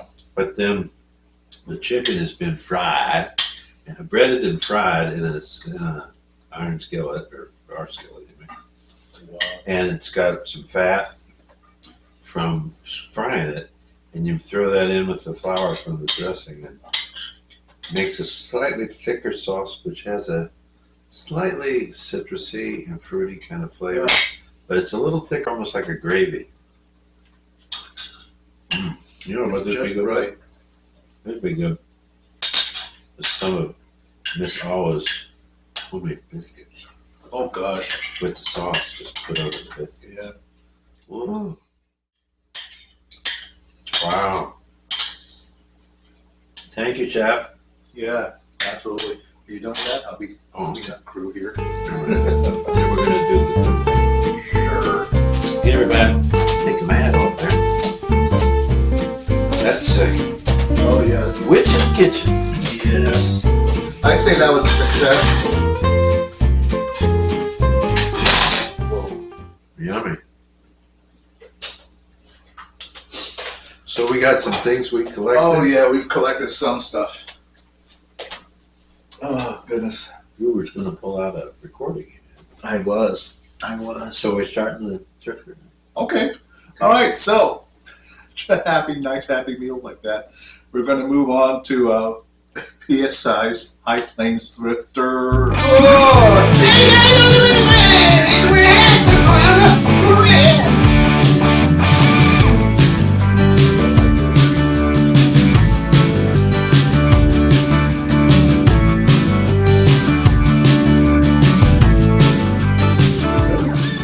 Yeah, we're back. Okay, we're back. Oh, I like a hat, Uncle Elmer. Oh, Like him? oh, nice hats. Yeah. Nice hats. I'll take this off. Well, actually, he looks like a pioneer woman. Yeah, he does. Really did. Well, he was a That's pioneer. That's his In a hat. different realm. Okay, ladies and gentlemen, welcome to PSI's High Plains Thrifter. Whoa. That's terrible. Okay, so folks, I bring to you a CD recording. How often have we listened to Metner, folks? Ooh, good for you. So I brought in Nikolai Metner. If you finally listen to Metner's music, you understand very greatly where Rachmaninoff's piano styling comes from. Oh yeah. His compositions. Take a look at it. Yes. Nikolai Metner. I think a while back I brought in like a couple volumes I got some stuff. of his sonatas from Dover, Yes. Yeah. and one volume of the fairy tales or Scotchi. Yeah. I think that's what he called it, Scotchi. And a whole volume of that as well. Now, Metner, one of these days we'll have to do a feature on the Absolutely. composer himself. I miss doing that. We should do that more. I know we Occasionally. should. We should. Do a And composer maybe feature. we'll definitely do that. But folks, make no mistake, Rachmaninoff once said that Metner was the greatest composer of our generation. Wow. That includes him. Wow. Okay, so that's what he said on at least one occasion. I always wondered when I first experienced Rachmaninoff's Yeah, music when I was yeah. younger. There is something Rachmaninovian about Yeah, his music. You know? Absolutely. And some people say, like with the third concerto, that part of what informed his music was fascination with Baroque's music. So a lot of polyphonic stuff and voices weaving around each other and all that. Yeah. And yet, I mean, because Scriabin's a very different kind of music. Absolutely. And I would say I heard him after Rachmaninoff. They were contemporaries. They were They colleagues were at school. Yeah, they had the same But composition then you teacher. listen to stuff like, the Russian Five guys. Yep. There's a certain kind of way of writing. And I would say, especially, like, it was interesting, those books of Balakirev. It's not made as like a fantasy, it's a different work. These pieces are very informed by all the different forms and subject type compositions that Chopin created. These books are later inspired versions of Chopin-esque kind of works and titles. Yeah. And the styles Absolutely. of them, Oh yeah. But then, there's Tchaikovsky. But he didn't write like Rachmaninoff. Oh no. So then I was like, if anything, he's close. If anything, he has more in common with Schumann. I think Schumann symphonies and things. Yeah. So the way he orchestrates is interesting. Yeah. There's a very famous, I'll think of her, but I can't remember her name, Susan. Yeah. What's her face, the feminist musicologist who ended up in Minnesota, I think. Yeah. Wrote a big paper, kind of countering the work that had been done by Donald Francis Tovey, who talks about masculine and feminine cadences, and then, the feminine cadence is the one that goes 4/1 instead of 5/1, which is masculine and dominant at the time. And he makes cultural and not sexual, but sexually informed premises about the prowess of the composers based upon how they used these tools. Yeah. And he comes across decidedly as calling Tchaikovsky a kind of feminine kind of composer because he has a preference for these feminine cadences, the 4/1 from the subdominant at the time. Okay. He'll do that. Remember, the church used it for the Amen cadence as well. Yeah. Susan McClary was her name. Yeah. I remember now. But we read some of her stuff in my doctoral program, just because there was a female musicologist in our class, and Dr. Kernes tried to get us familiar with each other's kind of special interest. So that's how we read the Susan McClary stuff. It was interesting what she had to say. If anything, because she was I thought very successful in her arguments. What it comes down to is, and I don't mean anything against the guy, because obviously it's some incredible stuff, but he's just not my go-to composer a lot of the time. Yeah, I know you've mentioned that before. Especially the solo piano stuff. Just, although I haven't heard Young Changlin's apparently amazing recording of it. But anyway, I'll shut up now, because I finally heard Mettner. I thought, this is where the apple started in the tree before Rachmaninoff picked it for himself. Mettner's music is just this rolling stuff. And it's playable, but it ain't easy. Oh, it's not easy. And in some ways, I think Rachmaninoff's more difficult. Oh, yeah. I'm not sure exactly why, although in some cases I think it's because he had monster monkey hands. So for me, one of the problems with some of his stuff, which will prevent me from ever playing certain things in public, is the monstrous stretches he sometimes has. I can't do them without somehow messing up the music. Like I would have to break the chords all the time. Yeah, of course. Yeah. That gets annoying if you don't really mean it. Yeah. Well, anyways, Nikolai Mettner. We have the sonatas here.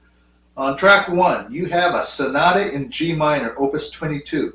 The same one Emil Gilels played at Carnegie Hall. Track 2, we have the Sonata Skotska in C minor. Skotska is, I guess, his native language for fairy tales. Sonata fairy tales. C minor, Opus 25, number 2. Third track, we have Sonata in E minor, Opus 25, numero 2. The pianist here is Adam Falleghi. I think it's Italian. I'm not sure. But this is my travel. Well, apparently my CD is still traveling. So, but anyways, this was my traveling music this week. Oh. I wanted to listen to some Mettner. This could very well be the Rachmaninoff of our time. Okay, I mean Rachmaninoff has been very popular. So, and I've noticed that the trends have been moving more towards Prokofiev and Scriabin. Meanwhile, we still have this guy waiting in the wings. I think he's going to be next. I will venture to say that there are more recordings now. Well, not more, but gradually. There's a few pianists that actually play him. For one, on Marc-Andre Hamelin has made it a point to play Mettner. So has Jeffrey Tozer. Jeffrey Tozer has recorded the complete sonatas by Mettner. Mm. Earl Wild has recorded a few Mettner pieces, some sonatas. I'm not sure. Has Yuja Wang played any Mettner? I don't know, but I would be surprised. Okay. Well, okay. I also could name Kenny Broberg, a silver medalist from the Van Cliburn competition. Hmm. I think that's been about 20 years now. Huh. I think it's 20 years since he won the silver medal. He went on to win the bronze medal at the Tchaikovsky competition following his win at the Van Cliburn. Wow. But he's made it a point to perform quite a few Mettner pieces.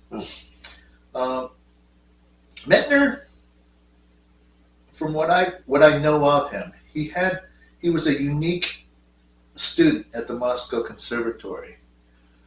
He didn't have the same counterpoint teachers as Scriabin and Rachmaninoff. Both Scriabin and Rachmaninoff studied with Sergei Taneyev. Taneyev. He had a different one. His basically some of his teachers saw that his talent was sort of already preformed. So there's early works that sort of, they're rather youthful, but they were sort of a precursor to what would eventually come as he matured. It's interesting. His Mettner, I've heard several pianists say this. His compositions are very layered, particularly in the piano sonatas. And what makes the forward movement of a lot of his, I guess you could say, melodic lines is the rhythmic continuity. If you take one layer of each piece of some of his piano music, one part at a time, for instance, some of the accompanimental figures, taken one at a time, they're relatively simple. He says it's very direct, and it puzzles most pianists because it's simple. Well, if you take it one layer at a time, the difficulty is putting them together, is what they say. It's all there. It's all very basic, but the real challenge is putting it together and somehow getting it to make some sense. Mettner did have big hands, so he did have big hands. Now, I have never listened to Jeffrey Tozer. I have an Earl Wild recording at home, and it's been quite a bit of time ago that I actually listened to his rendering of Mettner. My better recollections is of Emil Galel's playing the G minor, Opus 22, at Carnegie Hall. I know. I was going towards something with this talk. Oh, I wanted to say also that they actually have on YouTube recordings of Mettner playing his works as well. It's a very different experience listening to Mettner. The freedom is very subtle. I think in a lot of ways our pianists today take way more freedom with the tempo and the flexibility than the original composer. So I venture to say, if you decide to try playing some Mettner, go to YouTube or someplace and listen to recordings of the composer. I think it'll be eye-opening. and really, lots of composers have done this. They have made recordings, and Prokofiev and Bartok, in particular. Have you ever listened to those two perform their own, or play their own compositions? I don't believe it's as percussive as most pianists make it. It's not really. This one, Phil, a teacher I studied with for a little while, in New Jersey, Olga von Till. She went to Hungary and studied. Interestingly, both Dochnani and Bartok. Yeah. And interestingly, she studied. I looked at it. Thanks. She studied piano with Bartok and composition with Dochnani. Oh, yeah. I would have thought it was the other way around, but she talked about it, and she said he had a very fluid technique and a lovely sound, and that's what he wanted people to make. Yeah. And Prokofiev, I have some old recordings of him playing his stuff. Yeah. Look, he came from the same Russian tradition that Scriabin and Rachmaninoff did. Maybe a little bit later, but they're all trained in the same school. Yeah, incidentally, Prokofiev studied piano with Anna Esipov at the Moscow Conservatory, and she tore her hair out practically trying to get this guy to come up with more of a singing tone. Yeah. He couldn't. He wouldn't. And he just defiantly just would not do it. But for his audiences, when they wanted Chopin, so he had to succumb to that. And so he played. I mean, it's not that he couldn't do it. Okay, it really wasn't. He could do it if he needed to. But I think his music and probably the way that he played and conceived of it are all interrelated. Oftentimes, he's thought of. He even said so. In some of his compositions are referred to as classical. Yeah. Classical style or something. It's almost like he went back to the 18th century aesthetic principles of structure. Oh, absolutely. Classical symphony. Because, Beethoven often said Mozart played like a stick. He thought, in comparison to what was happening. But, Mozart had grown up on harpsichords and a certain kind of style that was shifting at that time. So you got some stuff. I got some stuff. So, two different subjects. Okay. So that's the one we talked about. The cookbook. Beyond So I have two books here. Okay. I think you guys know I've talked about this because it's all pretty much all on that tree, most of it now. I am nuts for. More recently, I think because I didn't pay much attention to it in my German-influenced earlier phase of my life. Yeah. And go from Wittenberg on, I think there was a certain kind of Germanic influence. And also from my own family in a certain way. Howard was Russian Jewish kind of stuff brought from Rosina Levine, which I got introduced to. Might have started with Ellsworth a little bit, although I wasn't quite into the non-musical aspects. But I wouldn't say Ellsworth was like one of those French school pianists, but it was very technically, and it completely taught me a different way to play. And, such. But there was something probably older, cultured, civilized, Parisian kind of, way about him, which he was American, I mean, in his general ways, but there's something like that. But anyway, it's led me in more recent years to become really fascinated with especially French culture from, say, 1870, into even the Second World War or something like that. So before the Belle Époque, they call it Belle Époque, but through all of that into, First World War, the Bohemian period after that, and all the way into even how the French dealt with the Nazis in the mid-century. I'd say after that, I'm probably not so interested. I know about things, I mean, Boulez and stuff like that, and new movements, but fascinated for the history. And there's that one American author, Susan, I can't see her name from here, but I'll put it up again. Okay. McAuliffe, where I've collected her books. Well, and I do know where some of this started.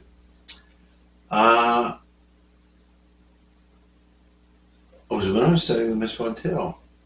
I know where this came from. An initial curiosity. Rubinstein's early life was based in Paris. Mm-hmm.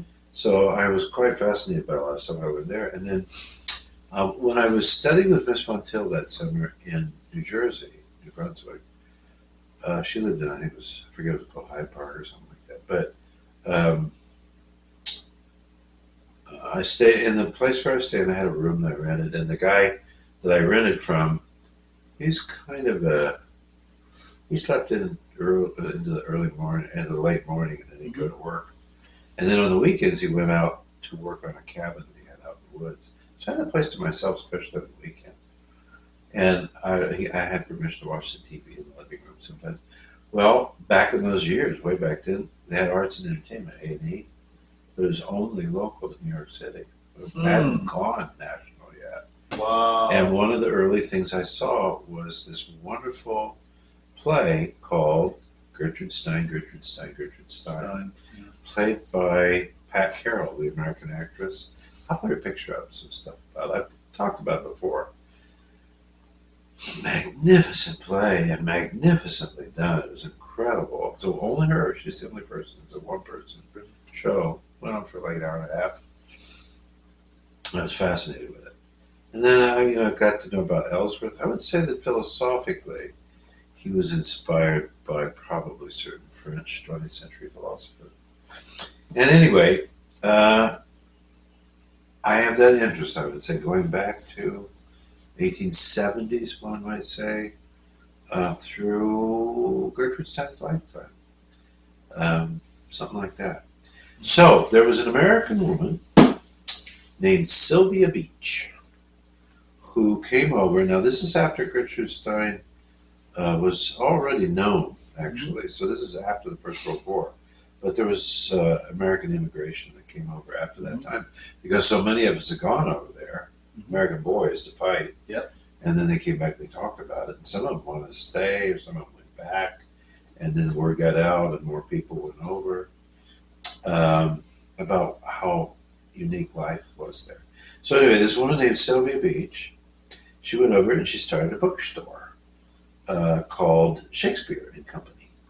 And it was kind of important there in France because she had English language books, because there was people there in Paris that come. And it apparently was quite a hangout for a lot of famous writers. Hemingway was there all the time. I mean, really great people. And she was also a publishing house. She published certain pieces. Probably most significantly and historically, she befriended James Joyce, the Irish writer. And she was the one who published Ulysses, the very first novel that he wrote, which is like out there. I have to confess I've never tried to read the whole thing. I read parts of it. Okay. But it's, and look into it. It's a challenging work, but it established him as one of the preeminent writers of the earlier 20th century. And then he was kind of suckered away by some big publishers, but they had a very good friendship. And anyway, Shakespeare and Company is her autobiography. And she just writes about all the different people she knew. There's photographs in here of all kinds of folks. And things of Paris, and she talks about her life. And she was never married, and I think she had a sister and a brother, something like that. Went over there. I think it's possible. I haven't read the whole book yet, and I don't know if she gets into it or not. But there was a French woman who was working in the shop who seems quite important in that shop and present there. I wonder if they were partners. I don't know. Okay. She talks about also Gertrude and Alice, and she's got some pictures of them near the end here of her photographs, but that's one. And then I bought a book at the same time. By the way, these are from a wonderful Texas-based but internet selling bookshop called Thrift Books. That was my next question. Where did you go? Thrift books. I generally tend to buy my stuff online from thrift books because Right. they're fabulous. They have various versions from fair to brand new, if it exists, and they have different prices relative to that, and they're very nice. And they, if you charge a certain amount, it's not that much. It's free shipping. Ohio requires tax, so there's a little tax on it, whatever it is. But these 4 books I bought were like, oh, and the other thing is if you continue to buy books from and stuff, you develop different levels of membership in a sense. Oh, yeah. I'm a literati now. And then there's one above me. Literati. And I get a free book often, up to $7 value. And I buy used a lot. So one of these books, I forget which one it was, of these 4 I bought, was free. So I got these 4 books I'm going to show you for like $27 and a little bit of tax. So that's Sylvia Beach's own book. And I started to read portions of it. It's really quite straightforward writing. It's very good. Mm-hmm. She doesn't try to be super literary. She just telling stories about things that happen, people that she knows and stuff. And in a kind of a journaling way where she just remembers and notes certain things down. It's well structured in terms of this area, that area, subject, people, or places or things. So this is a biography by a woman named Carrie Mayer of the Paris bookseller. Paris books. It's a biography about Sylvia Beach. Wow. And the reason I know her name is because Gertrude Stein talks about her in that play that I mentioned earlier. Sylvia Beach? Sylvia Beach, she's quite an important person. She's a great friend of the writers and general people there. It's interesting, these people that came to Paris, you know, the cultural capital in a way, and because of the nature of their personality, or I might say some cases the force of their personality, they turn themselves into historically memorable people in that city of light. You know? So those are 2 things. So I'm adding more into my French collection. Now I got 2 music books. And this one went down from like $24, where I got it, I think it was for $12.95. And so you can see it's a pretty good shape. Oh. And this is interesting because I know this from having seen the film. Okay. Now, that big blue box down there with all about Yehudi Menuhin, Yeah. I've shared that before. There's It's a big. It's his complete compendium of recordings. It's a beautiful hardbound book. It's photographs galore and all kinds of stuff. I think he used some nice little treasury kind of things. Yeah. Is assembled by Bruno Mont-Saint-Jean, who is film videographer, documentarian kind of guy. I didn't know so much about him until I bought that and read about it. Mm-hmm. But he's done other people too. And he's regarded, well, kind of like Ken Burns in America is for like the different documentaries he's done. There's one that's coming out soon, the Revolutionary War. Mm-hmm. And it's supposed to be released around Thanksgiving time. Wow. It's a 6 or 8 part series. I'm really looking forward to it. Wow. There's the famous Civil War one, which is incredibly emotionally touching. Oh, yeah, it is. But then the other one I love is one he did on baseball. Oh, That was a great series on baseball. He has this eye and ear and heart for that kind of sentimentality of what makes America truly wonderful. Oh, yeah. And I mean, in culture and spirit and all that. Yeah. And a little bit of that winsome feeling of lost bygone kind of days and things like that. Baseball was full of sentimentality. Oh, It's yeah. wonderful. But anyway, I saw the video. Mont-Saint-Jean convinced over some time to get Sviatoslav Richter to let him do a documentary. And it ended up being, I think, a 2-parter that went on for somewhere between 2.5 to 3 hours, I think, all told. Holy moly. But there's I didn't know this. Richter was very interesting. He studied with Niehaus, right? Niehaus. Yeah. But Niehaus always looked at him with some amusement because he talks about this when he's grown up. He's apparently a self-taught pianist. He kind of worked things out himself. Richter is? Yeah. talks about that. And he came, this tall, gangly, good looking. Yeah. A little bit odd kind of guy into Nyhouses. This is the great Russian pedagogue. Yeah. And it's apparently what the professor said was there was a certain way that he approached the piano, the way he did the music and stuff. He thought best to just let him be.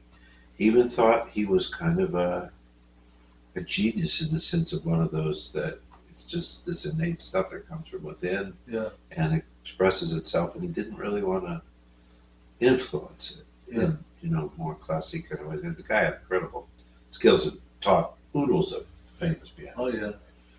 But it's interesting because when you see the video, and this book is basically a reduction of all the information that's shared in the video, and then it's like a journal of his life, the latter part of it, which just goes historically. This guy was involved in so much stuff in Russia. And he's interesting because in some cases, like when Prokofiev was under Stalin's thumb for a period of time, they still played Prokofiev's music, even though it was, as he says, there wasn't like a violent ban against it, but they just made it known he's out of favor. Yeah.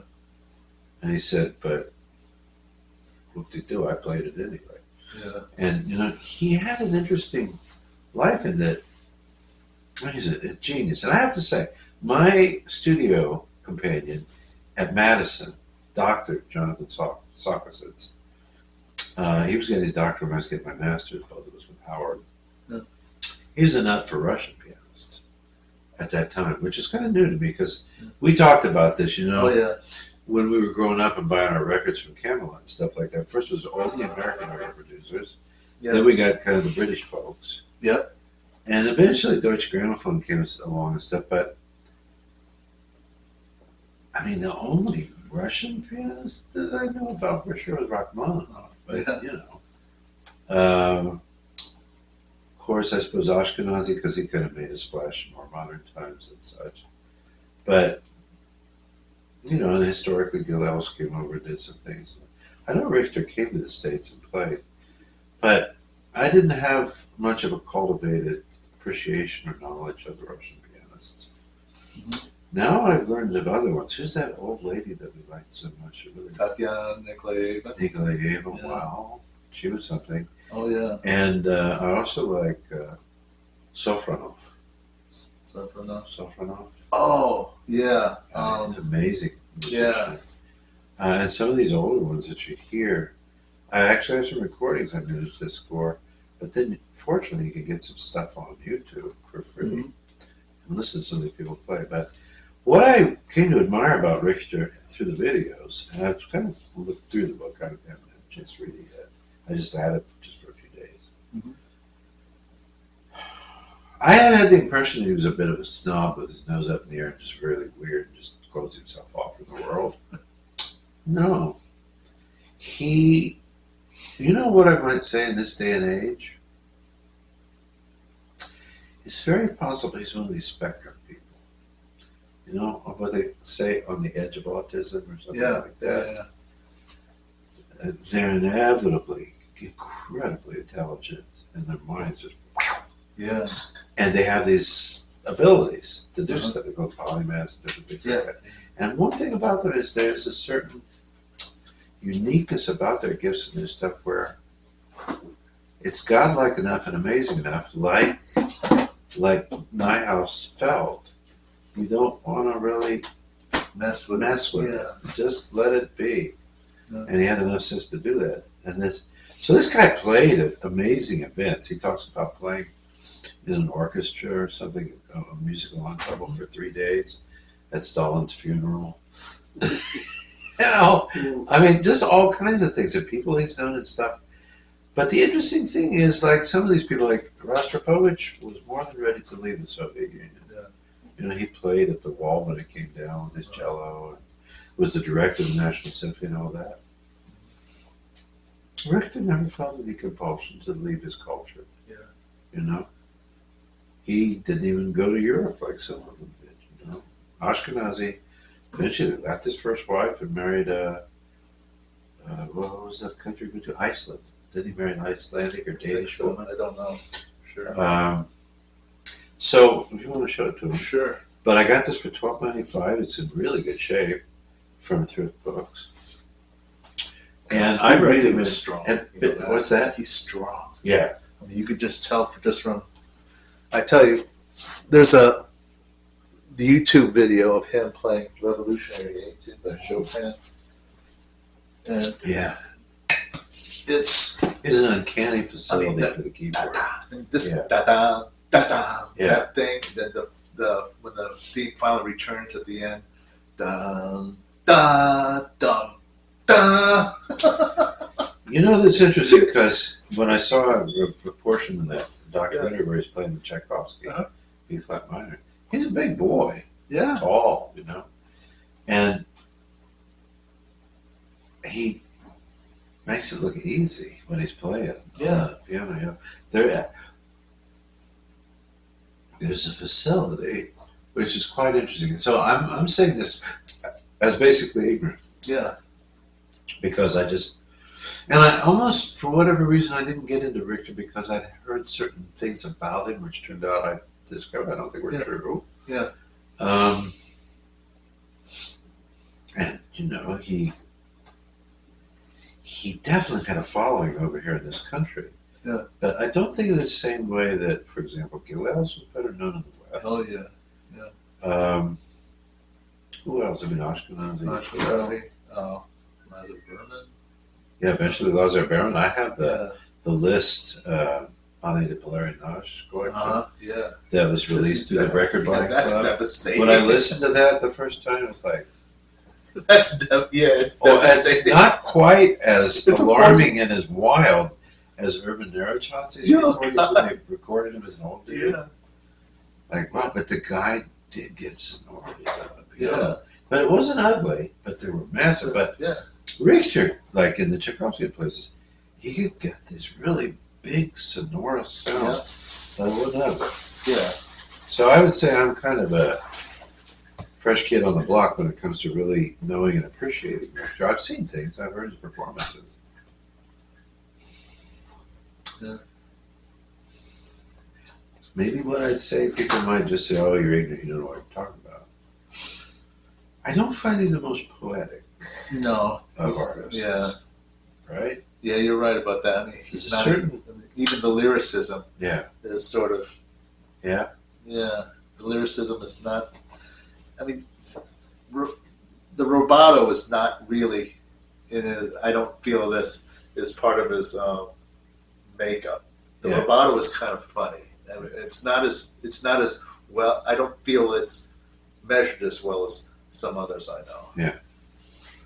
Well, we'll see, but I thought it was. I got that book based upon Mont Saint Jean's video, which I'd highly recommend. It's free. Just look up for it on YouTube, the Sviatoslav Richter video that he did. It's a wonderful documentary, and there's wonderful pictures. I mean, this guy was important in his life, enough so that there's a lot of photographic and newsreel and even video documentation of the guy. And he was interesting because he was always an intellectual and spiritual in a way that he kept himself away from media crap and publicity stuff and all that. There's a lot of interesting pictures of him walking through Moscow or St. Petersburg, wherever he is, out in the city. They're old black and white films, and he just got his coat and his hat on, and he goes out for an afternoon walk.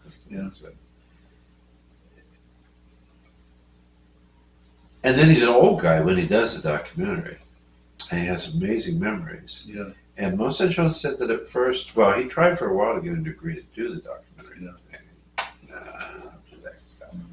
Then he finally said, okay, he might have seen some other things. And by this time, he's an older dude. Later 70s, maybe, probably. By the looks of it, not, fragile, but the people that he knew and the places that he was, and the memories and the things that he had. And he has a certain, interestingly, straightforwardness about it. And what's interesting is that as a Soviet citizen, in the times that he lived, And the fact they left him alone, he never really got pressured or in trouble from the state. And yet, he didn't, mince his words. Yeah. He pretty much said what he thought, did what he thought. Oh, yeah. And if that comes out, especially as an older guy, he's intelligent and he's well spoken and even thoughtful about the way he says things. But to some extent, there's no filtering. It's just, this is what happened. This is what I thought. This is yeah, exactly. Yeah, I mean, even some of the comments, the critiques he does of pianists and the judging. Yeah. Have you ever read some of those? No. Oh, he'll write like 2 pages of criticisms on a competitor, and it's like totally scathing. And then at the end, he says, my conclusion, genius. What? Good for him. I mean, he has all this stuff to say that's like that would totally ruin somebody's ego, and then at the end, my conclusion, genius. Well, knowing what less or little I know so far about him, I wonder if that's in sympathy with his description of himself. When Niels just thought, his technique is ridiculous. Oh yeah. Oh yeah. But he does the most amazing things, and I'm not going to mess with it. Right. So I have one more book, and now put the baby to sleep here. Charles Rosen, another great pianist. Oh yeah. Very interesting guy. Went over and was a friend of Ravel. Played a lot of his music as a young man. Paris, and very brainiac-y kind of guy. Yeah. So his famous book is the Classical Period, right? Is there something like Classical that? Period. And then there's another one. And then there's another one, which was the Classical Style. Classical Style. And Sonata Forms. And the Sonata Form book, which explores basically Haydn, Mozart, and Beethoven. Oh yeah. Yeah. And then this is the following book that he put together, The Romantic Revolution. Generation. And I got this maybe $10. I don't even know if it's that much. $8. But look at it, this condition. It's really nice. This is a serious scholarly book. Did anything having to do with Charles Rosen is. He got his master's degree in medieval French literature.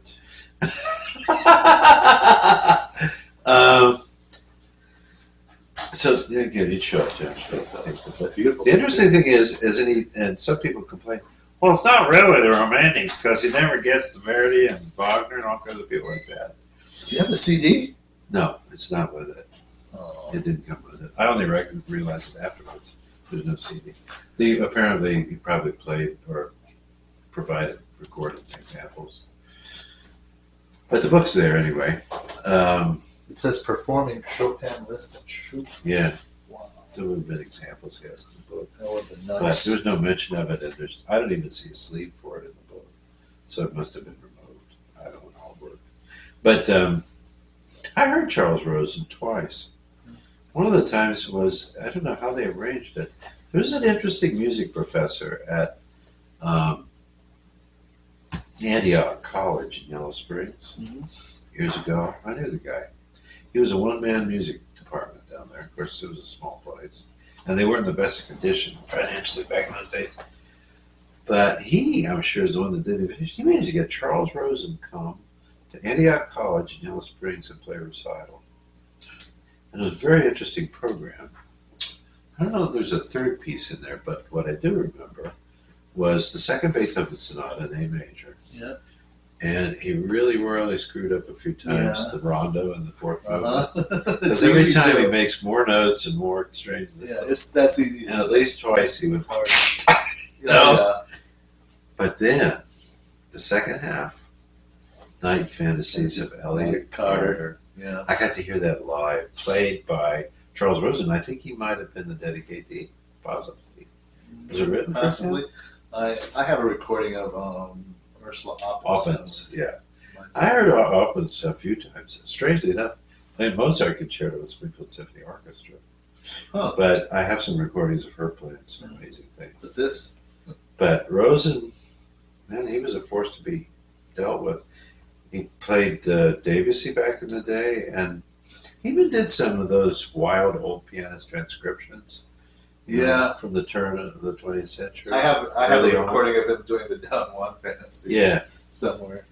So, I mean, he's amazing. Yeah. I'll put pictures and stuff up of these people, so Yeah. there's some biographical information and such. So how we do today? Oh, the most delicious episode we've ever. I like talking about the food, but it's even better when we eat it. Yeah. I hope, well, maybe it'll encourage our viewers to try this recipe. Yeah, I'll put it up there on the. Oh, by the way, my primary computer's getting fixed. Turns out it's a BIOS problem on the motherboard. That's kind of like the brain stem of the thing. Everything else is in fabulous shape and stuff, but I'm lucky I got a wonderful guy. He's close to Trust Computer Services. Really nice guy named William. Cool. And he called me this morning, which is why I was a little late getting on the show, that he figured it out finally. He tested everything. He took it home so he could really look at it. Wow. It takes a little BIOS chip on the motherboard. So I'll have access to that computer by after November 10th. In the meantime, I've got my smaller Acer laptop, which is also connected to Microsoft, which is the Clipchamp editing program I use.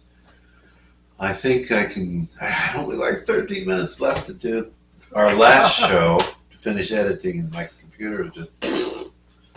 But it should be there. William told me, he said, yeah, that's a application issue. Yeah.